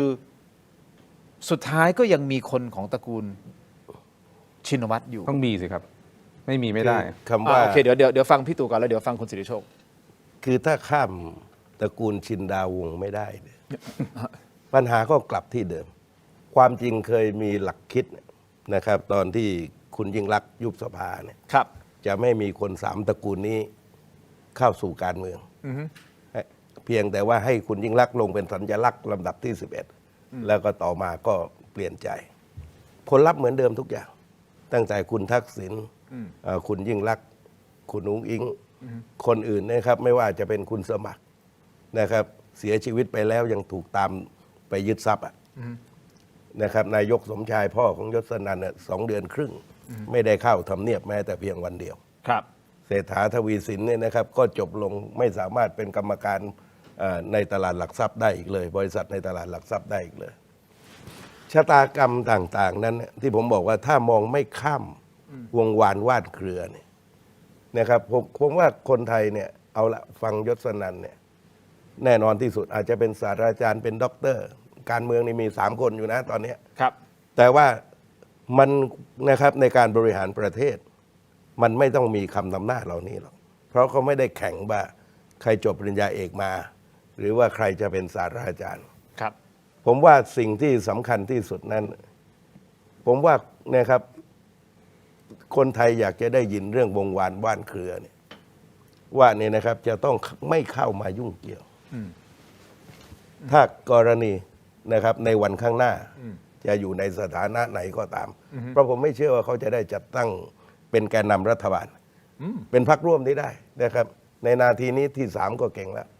1 2ก็เป็นเรื่องพรรคของวิโรธกับพรรคภูมิใจไทยไปนะครับ แล้วก็หลังจากนั้นที่เหลือก็ไปแข่งขันกันไป ทีนี้เนี่ยนะครับ ผมก็มองว่าเขายังจะต้องพิสูจน์ ครับ กันมากมาย นอกจากการพูดสปีดเดียว ครับ แล้วก็จะมาเป็นนายกแล้วเนี่ย ครับ นะครับ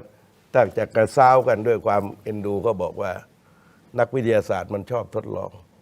แต่ว่าประเทศนี้ประเทศไทยมันไม่ใช่นะครับเป็นเวลาของการทดลอง ครับ ในเรื่องแข่งขันในทางวิทยาศาสตร์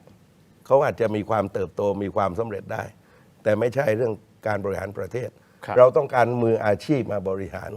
ไม่ใช่นี่นะครับทุกเรื่องคือการทดลอง วิทยาศาสตร์มันเป็นเรื่องการทดลอง และจึงจะมีความสำเร็จ แต่ว่าผมก็มองว่าเนี่ยนะครับ เอาละมันก็ถ้าฟังนะครับโดยที่ไม่ได้เกี่ยวกับภาวะแวดล้อม ผมว่าเนี่ยครับจุดหลักนะครับที่คุณยศนันท์จะต้องกล้าพูดนะครับคือจะต้องไม่วงวานว่านเครือ โอเค เข้ามายุ่งนะครับในการบริหารของตัวเองนะครับ ซึ่งเป็นเรื่องที่คนไทยผมเชื่อว่าไม่สบายใจ แต่ว่าสิ่งหนึ่งก็คือว่าการไม่ข้าม3 ตระกูลเนี่ยท้ายที่สุดก็จะจบกันแบบเดิมๆเพียงแต่ว่าครั้งนี้เนี่ยมันเป็นครั้งที่คนไทยไม่ได้เห็นว่าเขาจะเป็นพรรคแกนนำในการจัดตั้งรัฐบาลเท่านั้นเอง โอเคคุณสิริโชติจะพูดอะไรครับประเด็นนี้ คือผมมองว่า ฟังนะ วันนี้เนี่ยถ้าไม่มีคนในตระกูลชินวัตร ฮะ เข้ามาเนี่ย ฮะ ผมว่ายังมีสสของพรรคเพื่อไทยไหลออกไปอีกเยอะ อ๋อโอเค แต่พอมีปั๊บเนี่ยมันเหมือนกับเป็นการหยุดการ โอเค การไหลออกนะครับเพราะฉะนั้นเนี่ยก็เลยมีความจำเป็น อันนี้ผมมองในมุมของพรรคเพื่อไทยนะครับในฐานะนักวิเคราะห์ว่ายังมีความจำเป็นสำหรับเขาในการที่ต้องเอาคำว่าชินวัตรอยู่ เพราะว่าฐานของคุณทักษิณเนี่ยในหลาย ๆ พื้นที่ก็ยังมีอยู่เพียงแต่ว่าอยู่ที่ว่าเขาสามารถที่จะคงพื้นที่ตรงนี้ไว้หรือเปล่า แต่ว่าการขยายคงจะยากนะครับในช่วงเวลานี้ โอเค งั้นคุณวิโรจน์สั้น ๆ นิดเดียวครับ พอดีคุณตู่พูดแล้วผมอยากจะถามคุณประเด็นนี้เลย เอาว่า ท้ายสุดเลย คือเมื่อกี้ผมเห็นด้วยกับพี่สิริโชคนะว่า โอเค การเมืองเนี่ยตอนเนี้ยมันตีหลายหน้ามากนะครับมันเดายากมากจริง อ่าฮะ ๆผมขีดเส้นใหม่ดีกว่า ว่ามัน เส้นอะไร ไม่ใช่เรื่องของสีนั้นสีนี้พักนั้นพักนี้ อ่าฮะ ผมว่าการเลือกตั้งครั้งเนี้ยคือเดิมพันประเทศนะมันคือสีเทานะครับหรือไม่ใช่เทาอ่ะและณวันเนี้ยผมพูดตรงๆนะครับว่าไอ้สีเทาต่างๆเหล่านี้มันเข้ามาตั้งแต่ยุคคสช แล้วผ่านหลักสูตรคอนเน็กชันต่างๆ เห็นไหมครับ ภาพที่ปรากฏ 2,550 เศษๆอย่างเนี้ยมันมีการวางเครือข่ายโครงข่ายมานานแล้วในการเข้าถึงคนใหญ่คนโตผู้มีอำนาจข้าราชการระดับสูงนักการเมืองคนนั้นคนนี้ ถ้าวันนี้ประชาชนคนไทยเห็นว่าปัญหาสแกมเมอร์ปัญหาการฟอกเงิน มันพัวพันไม่ใช่แค่การหลอกเงิน แต่มันทำลายสังคมและเศรษฐกิจไทย การเลือกตั้งที่จะเกิดขึ้น มันเป็นการขีดเส้นแล้วครับว่าจะเลือกสีเทากับกลุ่มจารีตที่มันได้ผลประโยชน์กับเงินสกปรกหรือกับกลุ่มก้อนทางการเมืองที่มีความก้าวหน้าที่มองเห็นแผนร้ายของไอ้พวกนี้ออก แล้วก็ระดมสรรพกำลังร่วมมือกันจัดการกับภัยคุกคามนี้อย่างจริงจัง ผมว่าประชาชนเนี่ยรู้ดี โอเค ว่าใครเทาใครไม่เทา อ่าฮะ ผมว่าเนี่ยอยากขีดเส้นอย่างนี้เลย งั้นสุดท้ายสั้น ๆ นิดเดียวสำหรับคุณวิโรจน์เมื่อกี้คุณตู่พูดมาแล้วน่าสนใจนะว่าสุดท้ายการเลือกตั้งครั้งนี้อาจจะเป็น3กลุ่มก้อนคะแนนเอาตรงๆก็คือมีพรรคประชาชนพรรคภูมิใจไทยพรรคเพื่อไทยนะแล้วสุดท้ายอาจจะต้องมีการจับมือกันคราวนี้พรรคประชาชนณวันนั้น คืออย่าง นี้ นี้ แล้วคุณจะไปจับมือกับภู ถ้า มิใจไทยหรือเพื่ ถ้า อไทย เกิด คือตอนนี้มันกลายเป็นอันนี้ผมส คือง สัย คืออย่าง มาก นี้ เลย ถ้ามีนายทุน ของกลุ่มก้อนการเมืองใดญาติโกโหติกาครอบครัว ไปพัวพันกับธุรกิจผิดกฎหมายที่กัมพูชา ไปมีผลประโยชน์ร่วมกันกับตระกูลฮุนมีธุรกิจของครอบครัวของคนใกล้ชิด ถูกฮุนเซนจับเป็นตัวประกัน คุณคิดว่านักการเมืองกลุ่มเนี้ยจะสามารถแก้ปัญหาสแกมเมอร์และการฟอกเงินได้ไหมทั้งที่เรารู้ว่าเงินที่มาฟอกก็มาจากทางฮุนเซนนั่นแหละถูกไหมถ้าเกิดปรากฏว่าญาติโกโหติกาผมเนี่ยหรือครอบครัวของพี่สิริโชคที่ผมกล้าพูดเพราะว่าไม่มีเกิดไปทำธุรกิจที่ตรงนู้นอะไปทำพนันออนไลน์นะผมกับพี่สิริโชคหรือพี่จุลพรจะกล้าดำเนินการนโยบายยุติการฟอกเงินทางฝั่งนั้นก็ไม่ก็ให้ประชาชนตัดสินครับว่าพรรคการเมืองใดที่มีกลุ่มก้อนทางการเมืองกลุ่มก้อนผู้สนับสนุนญาติโกโหติกาถ้าใครไปเกี่ยวข้องกับทาง โอเค ก็อย่าไปเลือกผมพูดตรงๆเลย โอเค ส่วนนอกนั้นก็แข่งขันเชิงนโยบายอย่างสร้างสรรค์ ใช่แต่ถ้าสมมติเกิดวันนั้นมันมาถึงที่จะต้องเลือกว่าสุดท้ายเนี่ยมันมีแค่3ก้อนใหญ่แล้วคะแนนเสียงแต่ละพรรคมันไม่ถึงไม่เกินกึ่งหนึ่งอ่ะมันก็จะต้องจับมือกันตั้งรัฐบาลอ่ะพรรคประชาชนเป็นหนึ่งในสมการสำคัญที่จะเลือกจับมือกับใครเดินไปข้างหน้าที่ผมอยากรู้ว่าวันนี้ยังตอบไม่ได้ ผมว่าก็ต้องชัดเจนครับว่าถ้าไปพัวพันเกี่ยวพันโยงใยกับธุรกิจสีเทาเราไม่เอาแน่นอน อันนั้นคือเราก็นั่นไม่เอาซึ่งตรงนั้นก็คืออยู่ในเงื่อนไขของการร่วมรัฐบาลอันนี้ผมเห็นใจมากนะครับเพราะว่าทั้งพรรคเพื่อไทยก็ดีเนี่ยพรรคภูมิใจไทยก็ดีเนี่ยก็โดนทั้ง2แผลแล้วโดนทั้ง2แผลเลยเนี่ยทีเนี้ยพอดีผมอยากเป็นพิธีกรด้วยนะไม่ได้เกี่ยวกับพรรคประชาธิปัตย์นะก็คืออยากรู้เพราะว่าปัญหาคือพอมันเป็น3ก้อนเนี่ยแล้วก้อนหนึ่งก็มีความเกี่ยวข้องอีกก้อนหนึ่งก็มีความเกี่ยวข้องเนี่ยแล้วทางพรรคประชาชนเป็นยังไงผมพยายามจะถามคำถามเดียวกันแหละสุดท้ายคือหรือจะมาจับกับผมถึงบอกว่ามันคือการมันคือเงี้ยมันคือการเดิมพันประเทศไงครับคุณทินนึกภาพไหมเกิดรัฐบาลชุดหน้าเนี่ยสแกมเมอร์ยังปราบไม่ได้ฟอกเงินเต็มไปหมดพี่สิริโชคก็เป็นห่วงอ่ะพี่จตุพรก็เป็นห่วงอ่ะเศรษฐกิจไทยจะเป็นยังไงฮะธุรกิจสุจริตจะอยู่ยังไงฮะอ้าวแล้วมันจะเกิดอะไรขึ้นกับการหลอกลวงเงินผู้สูงอายุก็ถูกหลอกเหยื่อรายหนึ่ง400,000 บาทสิ้นเนื้อประดาตัวในวัยที่ทำงานไม่ได้แล้วอย่างนี้ทีนี้ถ้ามี2พรรคนี้จะทำไงครับถ้าเหลือแค่2พรรคนี้2พรรคนี้ทำยังไงเพราะว่าตอนนี้หรือกลายเป็นว่าพรรคภูมิใจไทยกับเพื่อไทยจะกลับมาจับมือกันอีกหรือเปล่าเพราะว่าพอภูมิใจไทยมันใหญ่ขึ้นมาเนี่ยนะครับมันก็เลยกลายเป็นปัญหาเนี่ยอย่างที่ผมพยายามพูดมาตลอดนี่คือยังไงผลการเลือกตั้งเนี่ยที่1ที่2ก็ชิงกันเองเนี่ยนะครับคือหมายความว่าภูมิใจไทยกับพรรคประชาชนนะครับซึ่งใครจะเข้าฮอตไม่รู้แต่ว่ามันก็จะเป็น2ทางที่เหลือเนี่ยเพื่อที่ก็เป็นอีกก้อนหนึ่งนะครับอยู่ที่ว่าใครจะมาใส่ให้ใครปัญหาก็มาจุดเดิมก็คือว่ามันจะเป็นคะแนน3ก้อนเหมือนเดิมมันยากในการที่จัดตั้งรัฐบาลมากนะครับซึ่งก็อะไรก็เกิดขึ้นมาได้สำหรับประเทศไทยเนี่ยคือหมายความว่าถ้าเราไม่ผ่านการเมืองปี66เนี่ยเราจะไม่เข้าใจการเมืองเลยว่านะครับเอาอะไรแน่ไม่ได้รับปากวันนี้วันพรุ่งนี้ก็เป็นอื่นสำรวยลืมคำทั้งนั้นจริงๆเนี่ยผมเนี่ยเจ็บใจแทนพรรคประชาชนด้วยซ้ำนะครับวันที่คุณอนุทินยุบสภาเนี่ยแทนที่คุณอนุทินจะยอมรับโดยปริยายว่ายุบสภาเพราะอะไรแต่บอกว่าเพราะทางคุณเท้งเนี่ยเป็นคนตั้งผมเนี่ยวันนี้เขาให้ผมออกผมก็ต้องออกแกบิดอย่างนี้เลยนะทีเดียวเนี่ยผมว่าแล้วยังร่วมได้ไหมครับอย่างเงี้ย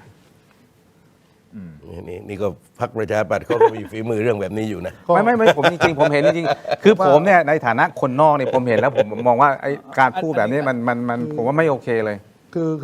คือผมก็เข้าใจเนาะว่าผมต้องบอกนะว่าผมขอโทษนะครับถ้าเกิด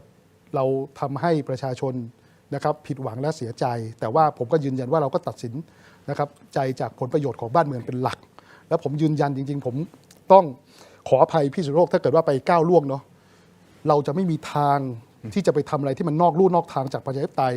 ไม่ว่าจะเป็นการจัดตั้งรัฐบาลในค่ายทหารอย่างนี้เราไม่ทำจะไม่มีคำพูดที่ว่า unfortunately somebody die จากปากนายกรัฐมนตรีของเราแน่นอนนะครับคือเราก็ต้องยึดมั่นอย่างนี้ผมนึกบอกว่าจะเหลี่ยมจะเล่ยังไงเราก็สู้แบบตรงไปตรงมาจะว่าเรายังไงเราก็ตรงไปตรงมาขอพาดพิง2อย่างนะครับ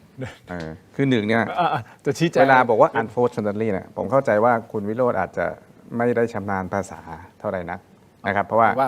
ไม่จริงๆอันนี้เรื่องจริงผมพูดกับฝรั่งหลายคนแล้วเวลาเราบอก unfortunately เนี่ยเราไม่ได้พูดในแง่ที่เป็นลบแต่เราพูดบอกว่าแต่ว่ามันเวลามันพูดเป็นภาษาไทยเนี่ยพอมันแปลมันเป็นคนละอย่างกัน แต่เวลาฝรั่งพูดเนี่ย unfortunately คือเขารู้สึกแย่จริง ๆ แต่ไม่ใช่เวลาแปลเป็นภาษาไทยมันอีกเรื่องหนึ่งอันเนี้ยลองไปถามนักภาษาดู ผมได้เรียนเมืองนอกแต่เด็กๆเนี่ยเวลาผมเจอปัญหาผมก็จะบอก so unfortunate คือมันเป็นอะไรที่แบบ โอเค ไม่ใช่อย่างที่ทางนี้พยายามพูดนะครับ แล้วก็รัฐบาลเนี่ยไม่ได้จัดตั้งที่ค่ายทหารเพราะมันโหวตในสภานะครับวันนั้นเนี่ยคุณจตุพรก็รู้ว่าเกิดอะไรขึ้น แต่ว่ามันกลายเป็นวาทกรรม จะถามผมเดี๋ยวผมเล่าหมดอ่ะ มันเป็นวาทกรรม อย่าทานเดี๋ยวเรา มันเป็นวาทกรรมบังเอิญเนี่ยพลเอกประวิตรแกอยู่ในค่ายทหาร แกก็เลยไปพูดไปคุยแต่ว่าสุดท้ายการโหวตนายกเนี่ยมันเกิดในสภา และวันนั้นเนี่ยเพื่อไทยเขาไปทรยศคุณสมัครมันก็มีปัญหาอยู่แล้วนะครับ ไม่เป็นไรต่าง ก็ คนต่าง สุดท้ายผมคงไม่ถามนักภาษา ผมถามผู้สูญเสียดีกว่า ว่าผู้สูญเสียเขารู้สึกยังไง โอเค ผมให้ความสำคัญกับการตีความด้วยหัวใจ โอเค ไม่ได้ให้ความสำคัญกับการตีความด้วยภาษา ไม่แต่ต้องคิดถึงคนที่เขาพูดเนี่ยเขาพูดแบบ ด้วยเจ นี้ ต เนี่ นาย อะไร แต่ว่าคุณไปตีความอีกแบบหนึ่งเนี่ยผมว่ามันไม่แฟร์และผมมองคุณวิโรจน์เป็นคนที่แฟร์ตลอดนะแต่ว่าเฉพาะไอ้ unfortunate เนี่ยผมว่ามันไม่ใช่เพราะว่าคุณทิมก็พูดภาษาอังกฤษได้ Well unfortunately I have to end the show เห็นไหมอันนี้ก็คือไม่ใช่ โอเค พูดในแง่ที่ไม่ดีไง เอาอย่างนี้มีคนบอกว่าพี่ทินช่วยเบรกนิดนึงเริ่มเละแล้วไม่เราถกกันด้วยความเคารพซึ่งกันและกันก็ ถือ อาจ ว่า จะเห็นต่างก็ไม่เป็นไร วอร์มเห็นไหมบรรยากาศเห็นไหมชายแดนมันรบสงครามนี่ขนาดว่าสมมติว่าเลือกตั้งเนี่ยเห็นไหมมัน หนัก อี ก ก ว่านี้ ฟิลหนึงมันอีกฟิล ผม หนึ เห็ ง นแกซึมๆซ่าๆก็เลยอยากให้แบบนั่นหน่อยนะครับจะได้กระตุ้นด้อมส้มหน่อย อย่างนี้ฮะคุณผู้ชมสิ่งที่ผมเชื่อว่าทุกคนนะก็คิดถึงประเทศแหละนะครับ อีกสิ่งหนึ่งที่เราต้องไม่ลืมก็คือความเดือดร้อนของพ่อแม่พี่น้องประชาชนในทุกมิตินะครับหนึ่งในมิตินั้นก็คือเหตุการณ์อุทกภัยทางภาคใต้ อย่างที่ผมเคยเล่าให้คุณผู้ชมฟังก่อนหน้านี้แล้วผมยังเคยโฟนอินพี่สิริโชคตอนที่ติดอยู่ สงขลา ที่ ใช่ไหม สงขลาใช่ไหมฮะคือเรามีโปรเจกต์ถกไม่ทิ้งคุณผู้ชมครับที่รายการถกไม่ทิ้งของเราภายใต้บริษัทเทโรดิจิทัลเนี่ยเราเดินหน้าจัดทำโครงการเพื่อสังคมนะครับตามสโลแกนก็คือเดือดร้อนไร้ที่พึ่งนึกถึงถกไม่เถียง และในโปรเจกต์นี้เองนะครับถกไม่เถียงของเราต้องขอบคุณนะครับบริษัทอ้วยอันโอสถบริษัทอ้วยอันโอสถจำกัดครับมอบยาน้ำเขากุย50โหลยาน้ำแก้ไอผสมมะขามป้อม37โหลฟ้าทลายโจรอ้วยอัน20หีบนะขมิ้นชันอ้วยอัน20หีบยาแก้ไอมะแว้งน้ำเชื่อม60โหลยาแก้ไอเด็ก60โหลรวมทั้งหมดเนี่ย247ชิ้นนะฮะร่วมกับกระทรวงพัฒนาสังคมและความมั่นคงของมนุษย์นะฮะศูนย์พักพิงอันนี้คือมอบให้และเป็นตัวแทนในการไปแจกจ่ายกระจายด้วยนะฮะทางด้านของภาคใต้ด้วยนะครับนอกจากนี้ต้องขอบคุณข้าวตราฉัตรนะฮะข้าวตราฉัตรมอบข้าวตราฉัตร60ถุงเราร่วมกับมูลนิธิชัยอนันต์ถกไม่เถียงร่วมกับมูลนิธิชัยอนันต์นะครับมอบสิ่งของเหล่านี้นะไปให้กับพ่อแม่พี่น้องที่ได้รับความเดือดร้อนนอกเหนือจากนี้ขอบคุณบริษัท Wellness Mark จำกัดนะครับเอาขึ้นมาเลยฮะ Wellness Mark จำกัดมอบกระทะเนี่ยฮะอันนี้คือข้าวตาฉัตรนี่คือข้าวตาฉัตรนี่ผมไปมอบที่มูลนิธิเองเลยนะฮะนี่นะผ่านถกไม่เถียงไปให้กับมูลนิธิชัยอนันต์นะครับนอกจากนี้บริษัท Wellness Mark นี่ฮะบริษัท Wellness Mark จำกัดมอบกระทะ Korea King ครับทั้งหมด25ชิ้นร่วมกับมูลนิธิชัยอนันต์เช่นเดียวกันที่ได้รับฟีดแบ็กกลับมาคือว่าของข้าวของอะไรอาหารเต็มหน้าแต่ว่าไม่มีที่ทำหม้อหุงข้าวอะไรพวกนี้ไปหมดนึกออกป่ะกระทะเนี่ยไม่มีหมดก็นี่แหละฮะ Korea King ขอบคุณมากๆนะครับ Wellness Mark ที่ร่วมกันมอบนะของผ่านรายการถกไม่เถียงผ่านมูลนิธิชัยอนันต์นะครับขอบคุณมากๆนะครับอันนี้สิ่งของเหล่านี้ถูกไปกระจายสู่พ่อแม่พี่น้องชาวหาดใหญ่ที่อยู่ในช่วงของการฟื้นฟูตั้งหลักหลังอุทกภัยนะครับแล้วก็เป็นส่วนหนึ่งในการปันน้ำใจให้ขอให้พ่อแม่พี่น้องชาวใต้ผ่านพ้นเวลานี้ไปอย่างเข้มแข็งนะครับแล้วกลับมายืนหยัดได้อีกครั้งหนึ่งนะครับนี่เดี๋ยวจะมีอีกนะฮะเพราะนี่เรามอบเป็นทยอยเป็นล็อตไปแล้วนะพี่ตู่พี่สิริโชคพี่วิโรจน์เราก็มอบเป็นล็อตไปละนะครับก็จะมีการอัปเดตขอบคุณผู้ใหญ่ใจดีทุกท่านเลยนะครับขอบคุณมากๆนะครับนิดเดียวฮะไปดูโหวตกันนิดนึงได้ไหมครับผมถามคุณผู้ชมวันนี้นะครับผมถามว่าคุณคิดว่าการประทะจะจบลงก่อนสิ้นปีหรือไม่ได้อยู่ที่ 51% ไม่ได้อยู่ที่ 31%ไม่แน่ใจอยู่ที่ 18% นั่นหมายความว่าคนส่วนใหญ่คิดว่าน่าจะจบลงได้จากข้อมูลต่างๆและต้องเป็นกำลังใจให้กับพ่อแม่พี่น้องด่านหน้า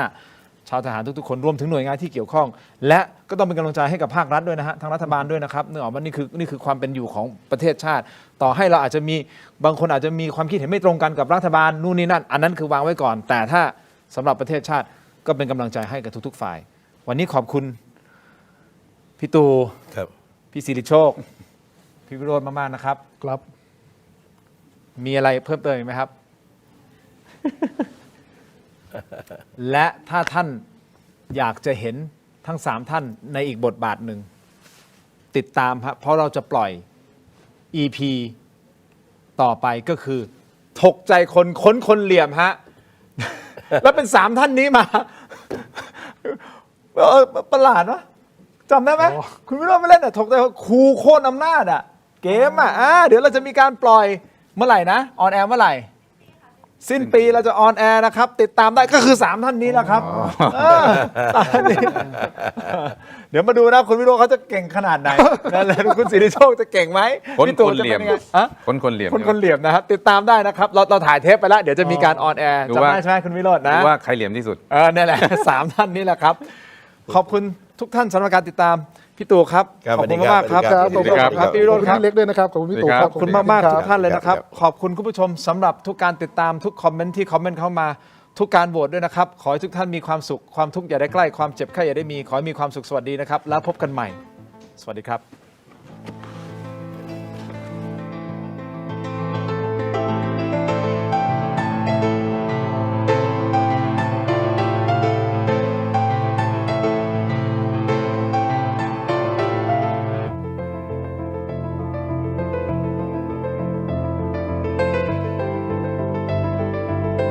มีคุณผู้ชมถามเข้ามามากมายนะครับว่าถกไม่เถียงมีวิธีการร้องทุกข์อย่างไร เรามีขั้นตอนง่ายๆ ดังต่อไปนี้ครับ เริ่มต้นจากสแกน QR Code นี้เลยครับ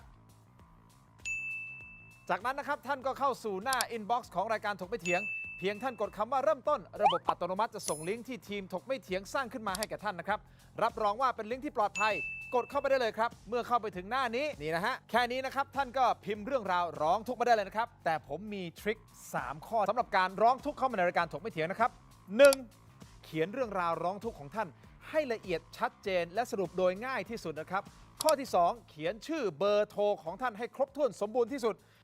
และข้อที่ 3 ถ้าท่านมีภาพคลิปวิดีโอกล้องวงจรปิด หรือหลักฐานต่างๆนะครับส่งเข้ามาที่อินบ็อกซ์ของเราได้เลยครับเพียงเท่านี้นะครับเรื่องราวร้องทุกข์ของท่านก็จะเข้าสู่ระบบหลังบ้านของถกไม่เถียงอย่างแน่นอนนะครับอย่าลืมนะครับเดือดร้อนไร้ที่พึ่งนึกถึง